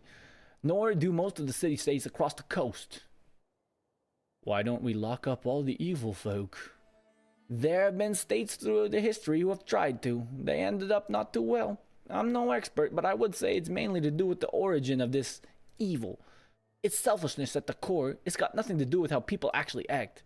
If you only allow the most good-hearted of folk to roam free, you end up with a country but nothing but good intentions. Ironically, I've heard the road to hell is paved with those. And you being a devil, are you know, yes, you're evil. Oh, yes, indeed. It's pretty easy to spot. He flaps his wings. It can be pretty discriminatory at times. People assume I have the worst interests in mind just because I'm ontologically evil. You don't have the worst interests in mind? Look, evil is not some objective thing. It's entirely internal and aligned with Jor's subjective opinion. There are good people who ruin the world, and there are evil folks who do their best to maintain it. That's the deal. What does the law have to say on resurrections? That's one hell of a question. He smirks for a while. The imp's enjoying the pun before moving on. What a sociopath. Higher tier resurrections aren't illegal. They're just not available anymore. Not available? Figured a cleric would know more about this than me, he says and shrugs. Spells over 4th and 5th level are rarely seen these days. If you want to know why, go pray. After Earth died, it has been a bit hard for even the top-ranking clerics to manage higher tier magic. At least if you believe the rumors at the towers, which you should. What about low-level resurrections? There's Revivify, that's it. High-ranking officials love having clerics around for this one. Bunch of pussies. Does a murder still count if the victim is resurrected? He thinks about the question for a bit. There have been cases. Heard of a man that got stabbed in a bar fight, bled out just in time for a drunk cleric to arrive, cast Revivify, and the bloke lived. The stabber ended up being charged with a major transgression of personal well-being. And that's not murder per se, but I'd argue it had more to do with the fellow's barrister making it clear to the judiciaries that there was no killing intent. So, not an accident, but not a murder, just a brawl gone too far. But that would have been a hard sell if the victim wasn't breathing. This is very complicated. Gods be good if I ever come across something like it. But in most cases, I'd say yes. So don't go around murdering folk and revivifying them, cleric. Would be kind of funny, but you know, don't. Are you legally considered alive after the resurrection? Yes, for all intents and purposes, you are alive. Undeath, on the other hand, would be a very different affliction. And how is that defined? As long as their necromancy is considered of a divine origin and the soul is returned to the healthy body, then it's considered a normal resurrection. If the origin is more black magic shit, as they say, or some kind of corpse animation, then it would be considered a bodily sacrilege. And that's a top tier criminal offense. How top is it? Oh, it's up there. Does death absolve all your crimes? Now you're asking the real questions. But no, it does not. There is some sort of actual law signed in old kingdoms over this shit. He leans in, looking excited. You got the devil going. Is that a good thing? Oh, he's dancing with you. Keep it up and he'll love you to death. He looks so happy to go on about this subject. Good for him. So, classic story, alright? A real bad guy gets caught murdering his neighbor. Real sick shit. He's executed after a quick trial. Justice wins again. Everyone's happy. But, surprise! Some holy man raises him up a couple of months later. Holy man or foul necromancer? In this situation, the bad guy did technically pay for his crimes. His life was taken by the state. Just because somebody gave it back to him doesn't change the fact, right? Well, people weren't too happy with that, as you can imagine. Thus, the common legal name these days for capital punishment is DIP, DIP, death in perpetuity. Stands for death in perpetuity. Kind of funny when you think about it. I follow the law. Good, then you're better than most, he says, and winks. So keep the criminals dipped in most states. To keep the criminals dipped in most states, tend to hide, lock up, or simply burn the corpses, and then spread the ashes using non-resurrectable methods. So a properly dipped dead guy shouldn't be able to return without the use of some miraculous 9th level spell, which obviously these days isn't too likely. That's all I wanted to know about resurrections. What about Charm Person? Charm Person? Such a fascinating spell. Of course, all spellcasters are required to be registered in Norvik. It's the same in all not completely chaotic city-states. There are certain spells that are not just allowed at all, like Fireball is a popular example. But Charm Person, despite its devilish mind control, legal. If it is cast by a registered cleric or a city-hired interrogating mage. Private entities are not allowed to learn or cast it, although I can promise you many still do. Can I cast it on you? Sure, but it'd be a waste, since I'm already your friend, cleric. He shoots you a devilish grin. I have some questions about a PPG. A permission of public gathering? Yeah, I think I know what you're getting at. He throws a look over his shoulder. He finds the dwarves as annoying as you do. What's a PPG? The imp takes a deep breath. A permission of public gathering is a legal document showing the intent of a magistrate of a certain district to allow an individual or party represented by that individual to gather in a public place such as the town square, street, or city tunnel to perform, protest, exclaim, fraternize, or do any other non-commercial activity. Can I have a PPG? Not from me. Ask Darrow. Darrow, one of the original unearth folk, houses to found Norvik with earth. Their bloodline can still be found in high positions all around the city. Or maybe don't, unless you got some really important message to deliver to the people. You do. Darrow who? Magistrate of Tolstead. He's in charge here, basically, arguably. He says the quiet part out loud for comedic effect. How long does it take to get a PPG? A week, depending on your contracts and your pouch. That's all. I'm getting hungry. Should get a snack soon. He stares off in the distance. Oh, you were saying? You hear about the tea shop? Yeah, of course. It's pretty hard to miss when you're flying past Tolstad. What's your take? It blew up. Not sure what else you want to hear. Why do you think it blew up? Honestly, I haven't seen a blast zone like that since the Coast War. And you didn't hear this from me, but... The little fellow is helping you out of self-interest, surely. Be careful. The Scorch Moths look like that from a fireball, but not the kind that you would get from the trigger-happy pit fiend. We're talking about high-level wizard stuff. Be careful, cleric. Powerful forces are at work here. Thinking about it for a few more seconds makes it clear to me that it's all a big cover-up. Wouldn't be the first time a city-trained spellcaster gets a little off hinge. There is corruption in every system, even within the great city of Norvik. You must root out that corruption. Cleanse the city! Other than that, not to be self-incriminating or anything, but could the fiend, or an elemental, Waddling... Could be a fiend, or an elemental, Waddling has shipments from Kargamesh in every other month. Maybe a fire elemental slipped through. Who knows? A fiend, huh? Don't look at me like that. Worst thing I can do is turn into a bat. Abnormally handsome bat, of course. Ruffled feathers added. What the fuck? But I suggest having a chat with the owner of the tea shop. Who knows whose feathers were ruffled, eh? He gives you an ominous chuckle. Citizen? Okay. That was an illuminating chat, alright. Oh, look, there's goblins around. The goblin garden is ahead. You feel it. Who's this? That looks like somebody on the cover, don't it? Well, let's talk to them. Fuck it. Behold, Snell.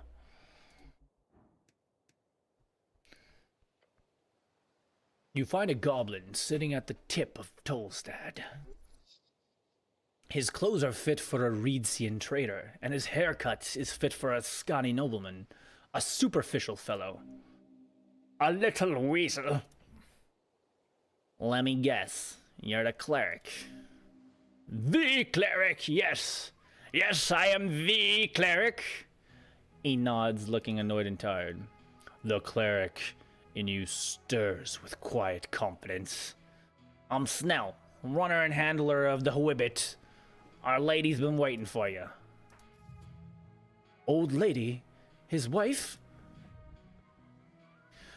You should greet him properly. Give him a traditional goblin salute. Yes, salute him. Squat down. Nice to meet you, Snell. Perform a traditional goblin salute. Oh. You raise your arms up in the air as one should when greeting an uncivilized tribal goblin. What the fuck are you doing? Cleric, what's that you doing? The goblin is clearly confused. Explain it to him. Don't you understand, goblin? I'm respecting your culture. The goblin does not respond, nor does he raise your own arms. Instead, he simply stares at you. He is surely enjoying it. God damn, I lose a lot of HP from embarrassment. Fuck. Please, cleric, stop it. You feel great shame. Lower your arms. The goblin clears his throat. The goblin looks around, clearly struggling to find the right words. The goblin is clearly nervous due to being around your enormous masculine aura. Exasperated, more like. Okay, right. Head down to the Gardic throne, but he waves his claw towards you. What's all this? You look like a human shit. You've been floating around in the banks of the river. Your uniform clearly shows it. He is insulting you. Everyone has an opinion.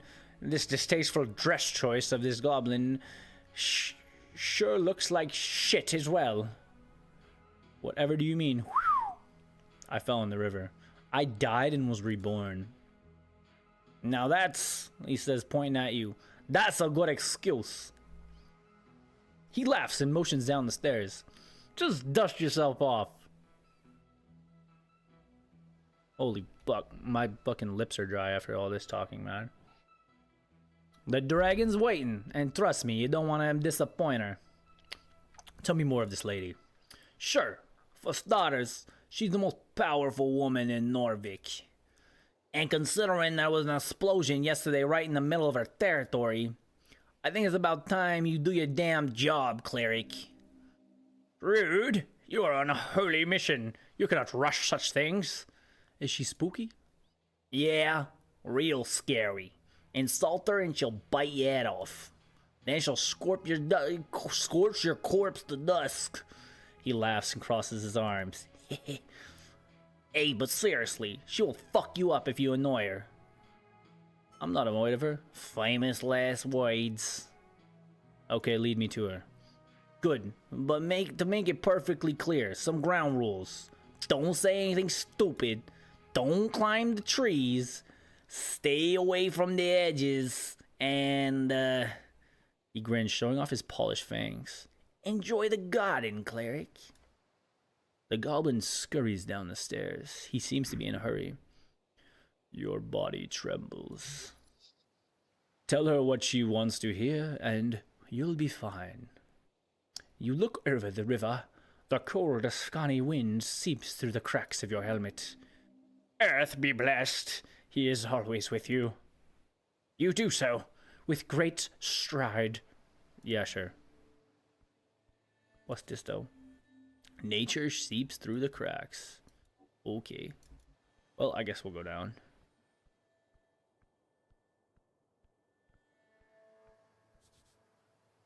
The sacred river fights against the red rocks. These railings follow the Safety Council standards of 22.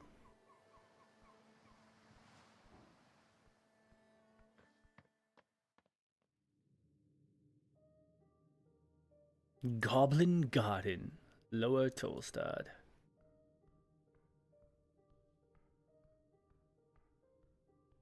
Don't climb the trees. Damn, look at this mushroom lady. You already know we're talking to her.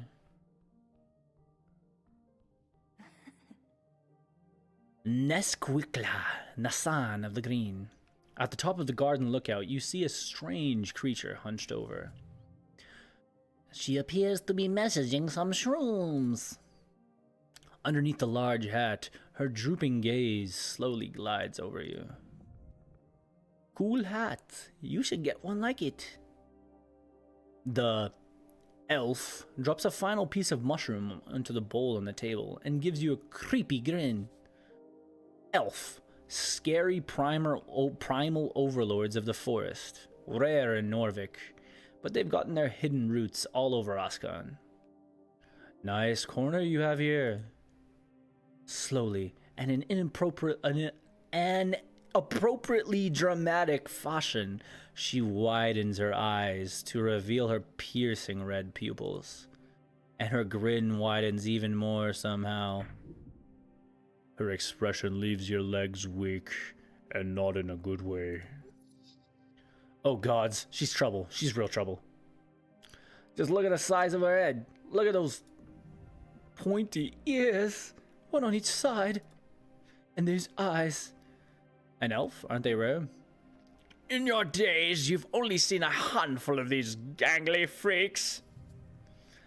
Elves don't hang around Norvik a lot. They usually stay away from lesser folk. But look at her.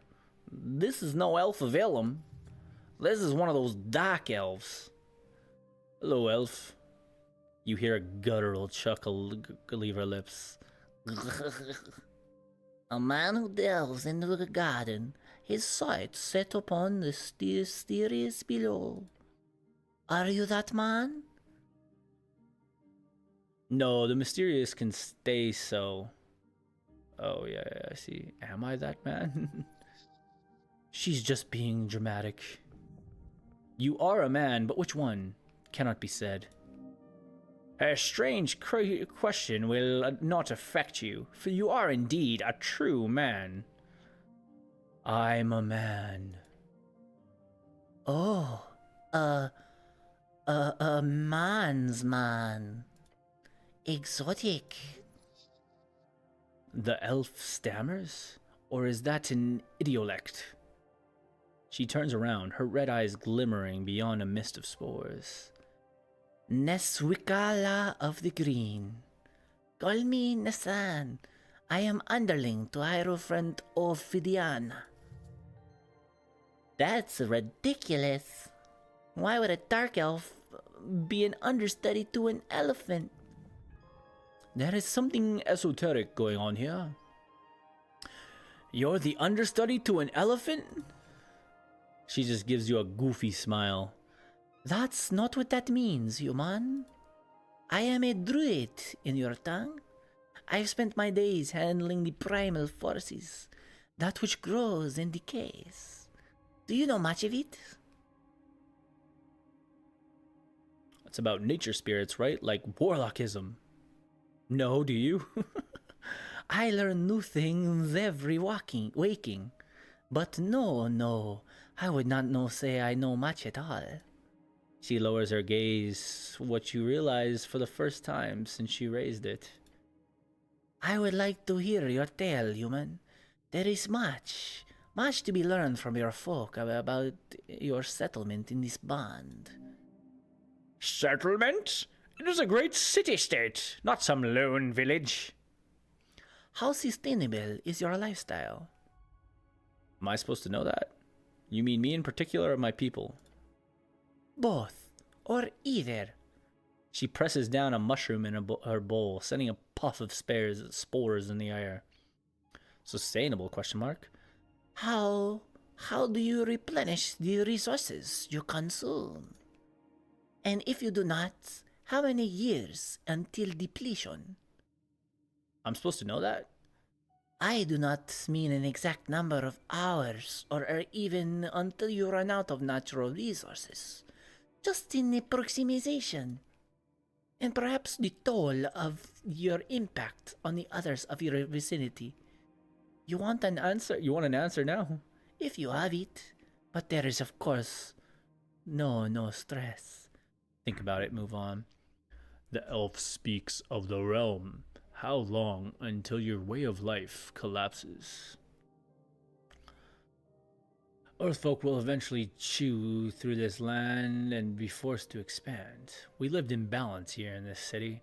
I personally could live on an apple a day. That's pretty sustainable. Oh, that's not good at all, human. Your kind requires much more sustenance. A true statement. Please consume food. Not this guy. Pose with your hums in the air. True men eat big bowls of stuff. Meat! She shows you a worried expression. Care for yourself. Do not let the idealization of a goal hinder a healthy lifestyle. She gives you a bowl of some mushrooms from her bowl. Please eat. It is as the hedonists say. Listen to your empty stomach. Kind mushroom lady, wonderful. She places a palm against the rough floor.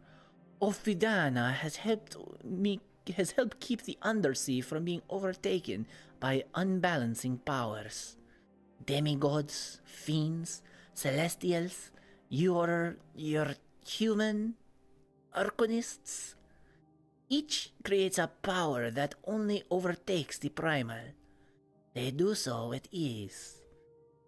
That great war your kind waged upon another delayed it, but I do certainly believe it is inevitable. She blames humans for this. The Earth folk are peaceful and kind, unlike those godless arcanists. Humans barely exist anymore. We're almost extinct. Don't worry, nature always survives. The primal stuff should always just get stronger then. Nature always survives. Most often it does, but look upon your so-called burned coast and those cursed lands in Diminor. Nature makes its way through most things, but there are forces in this world that can wring the life out of every bond if it so wishes. We must stay vigilant. She takes a deep and deliberate breath. Now, enough of complicated topics. Tell me, human, do you have a mate? Stare at her.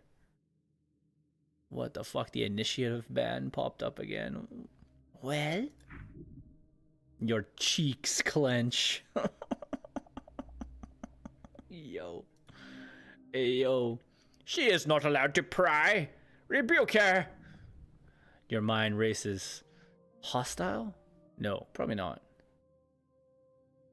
Elaborate. Of course. I apologize if it was vague, human. I only mean most humans in this settlement group in pairs. I wondered if those of your kind do the same, form such long-term committed partnerships. I'm the cleric. I go solo. She lowers her mushroom cap and sighs. I see. It is the same here then. The path of the esoteric guardian is to be alone. Sad but true. The elf starts adding some kind of oily liquid to her mushroom bowl. A strange substance, golden, perhaps from some kind of undersea whale? Primal kin updated. If this old elf can guide you in any way, make it so. If not, I will return to my toil. Primal attunement.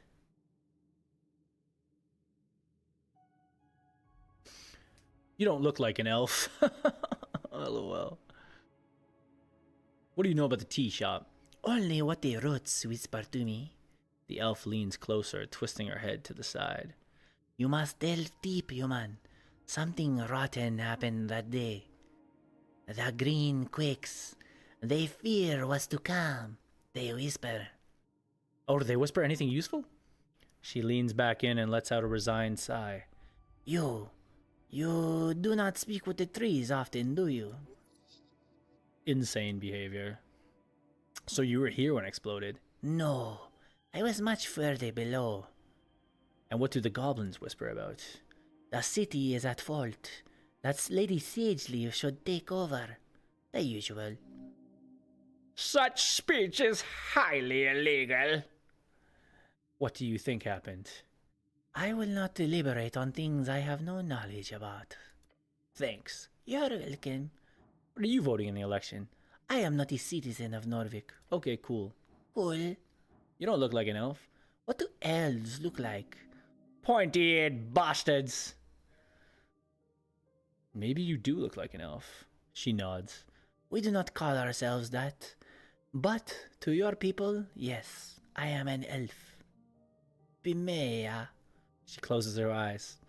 Pimea yoi laita inaitaithia. We are the elves of the stars. Any questions? You speak Elvish? Impressive. She looks to the side and then back to you. Your grasp of the human tongue is remarkable as well. Do you have a great civilization below? No. I believe your people would call us nomads. So you're from the Undercoast. How do I get there? Halls and tunnels. There are more than enough, even within viewing distance. Though I'd recommend getting Lady Sageleaf's approval first. I don't like elves. No, that's terrible. I'm not saying that. Show me your primal attunement. Nope. LOL. How could you do such a thing? To prove attunement requires years of training. You've perhaps done a few exercises in your spare time, and you've read about druidic magic. Perhaps you can try it anyways. I have to try. Kneel and focus. You focus your mind on the nature around, to the life, the decay, the funny-looking mushrooms, but you cannot sense it. Nothing. Magic is hard. Sure is. Maybe if You move from mind to muscle. No, you're barking up the wrong tree. You keep clenching. Pressure. Pain. Holy fuck, bro. The things you lose hit points over are crazy. Perhaps it was a foolish choice. But pain can be a good teacher. Perhaps you've learned something here. Gained XP. The elf keeps working on her brew. You clenched hard, LOL. I can use a Jor and then try this again? For a DC 11? I mean, sure, let's do it for the first time. Try it out. Ah, god damn it. Let's just not. I just gotta take a leak real quick. Whoa, if I gotta bounce out of the chat. Homie Great says, didn't die immediately, Lamau. Peace out, brother. Thanks for coming.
Okay. I think I might just find the sage leaf lady and then might call it. So we have a little shot with her. Your stomach twists. Beware her illusion.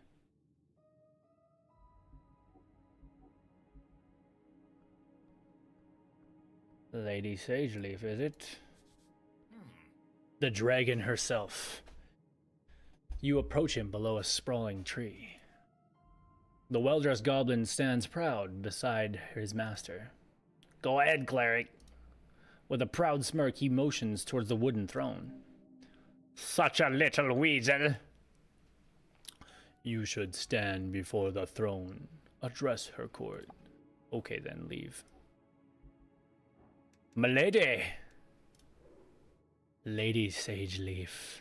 Wisdom DC 30. What the fuck? God damn. Oh.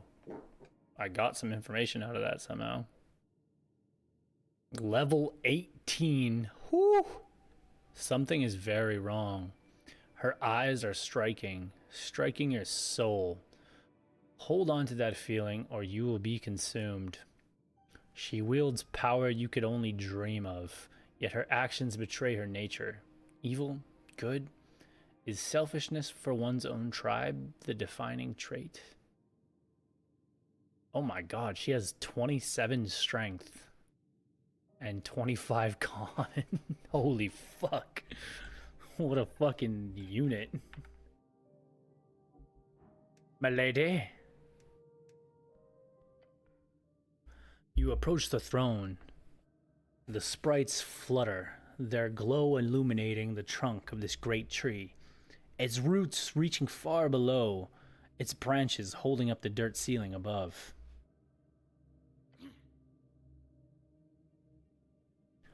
On the throne sits a tiny goblin, her smirk as bright as it is threatening.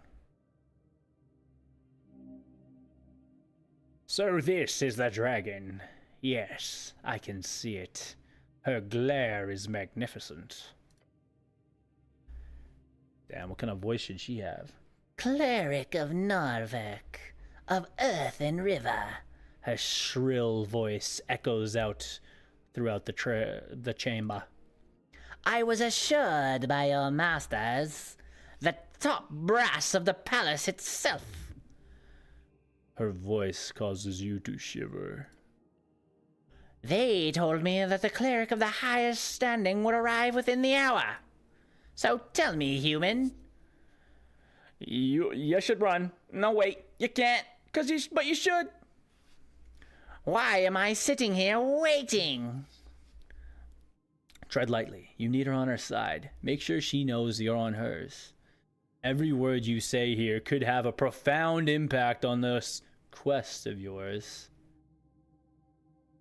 My masters are idiots, but I'm here now, don't worry. It's only been a day. I'll just apologize, of course. Or should I just say I had an accident? I had an accident, yeah, I'll say that. She scoffs. Yes, I know about your little trip down the river. That is no excuse. I literally died. She clicks her tongue behind a set of sharp teeth. No excuse. Her frown turns into a very wary expression. Whatever. She does not feel like mauling you now.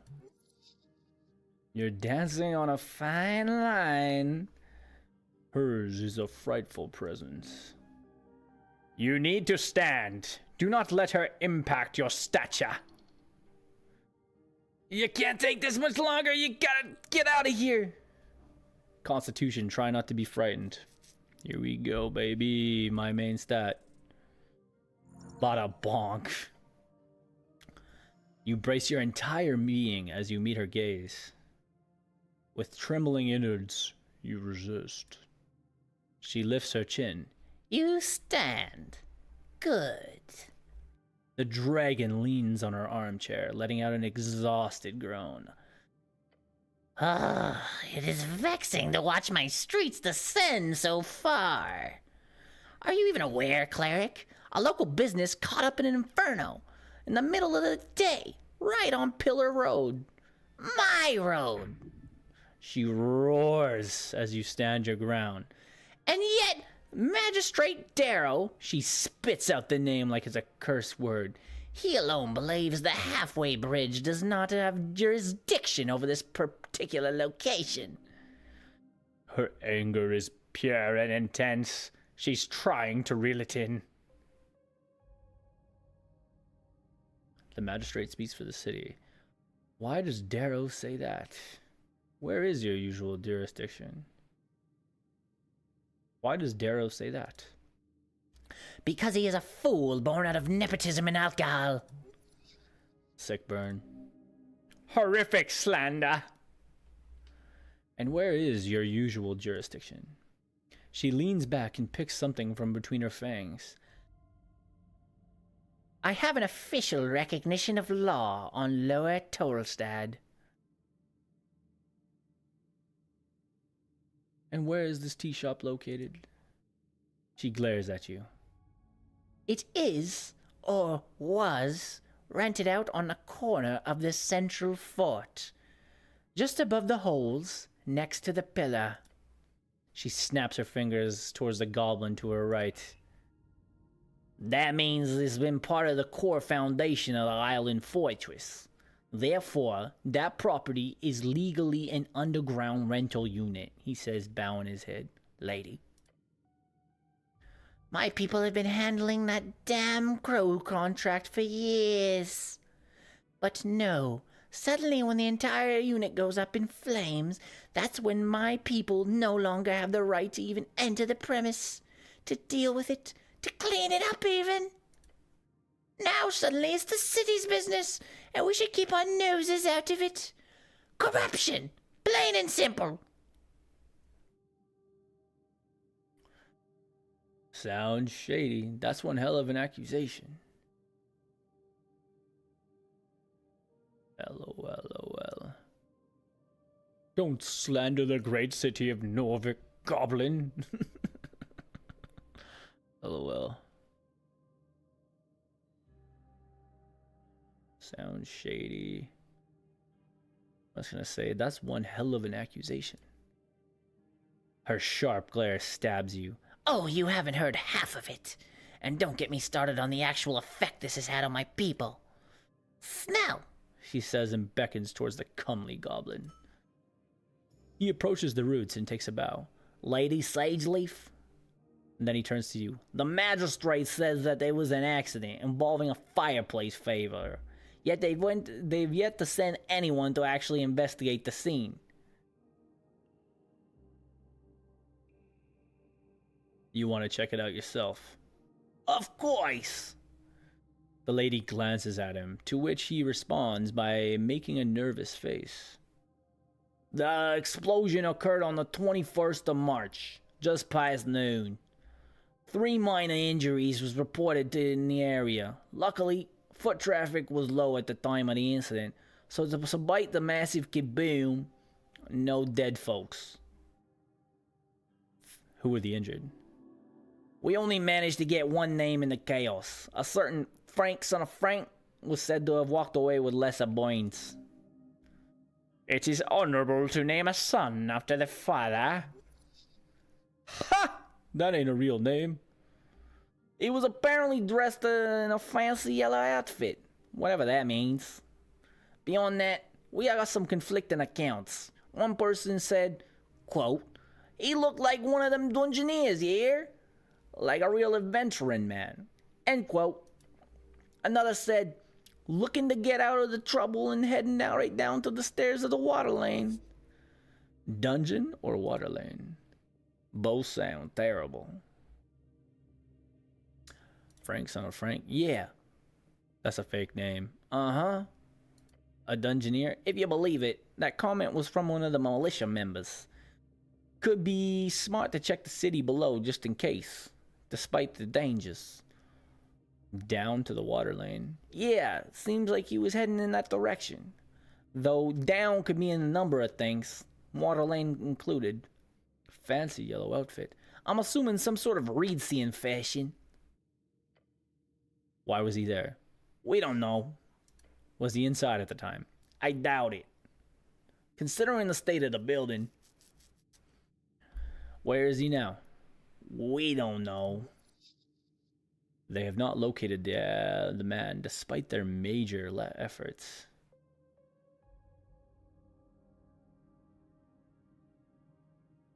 You just let him leave. I wasn't there, cleric. But yes, the militia did let him leave, since they were busy dealing with a fire. Although one of the militia members mentioned him just calmly walking away down the stairs. Maybe down to the crossing, or somewhere else. We don't know. Anything else you know? Snell gives a nervous look to his master before answering you. We have theories, but we need proof. The lady raises her claw. The unveiling has begun, cleric. Corruption. Madness. She points her claws at the wooden throne. Politics. This is clearly the work of a rogue spellcaster. Someone who cannot go unpunished. Justice! Yes! I will bring justice to Norvik! I certainly hope so. The lady clears her throat loudly. Everyone holds their breath when she speaks. She demands respect. She gets it. Dragon of Tolstad completed. I formally declare a joint venture. The Halfway Bridge Tribe and the Uthgard City Clerics shall investigate the tea shop on Pillar Road and bring justice to those who seek to harm the peace. No creature, foul or fair, shall escape my rage. The words seep out from her maw, burning the air.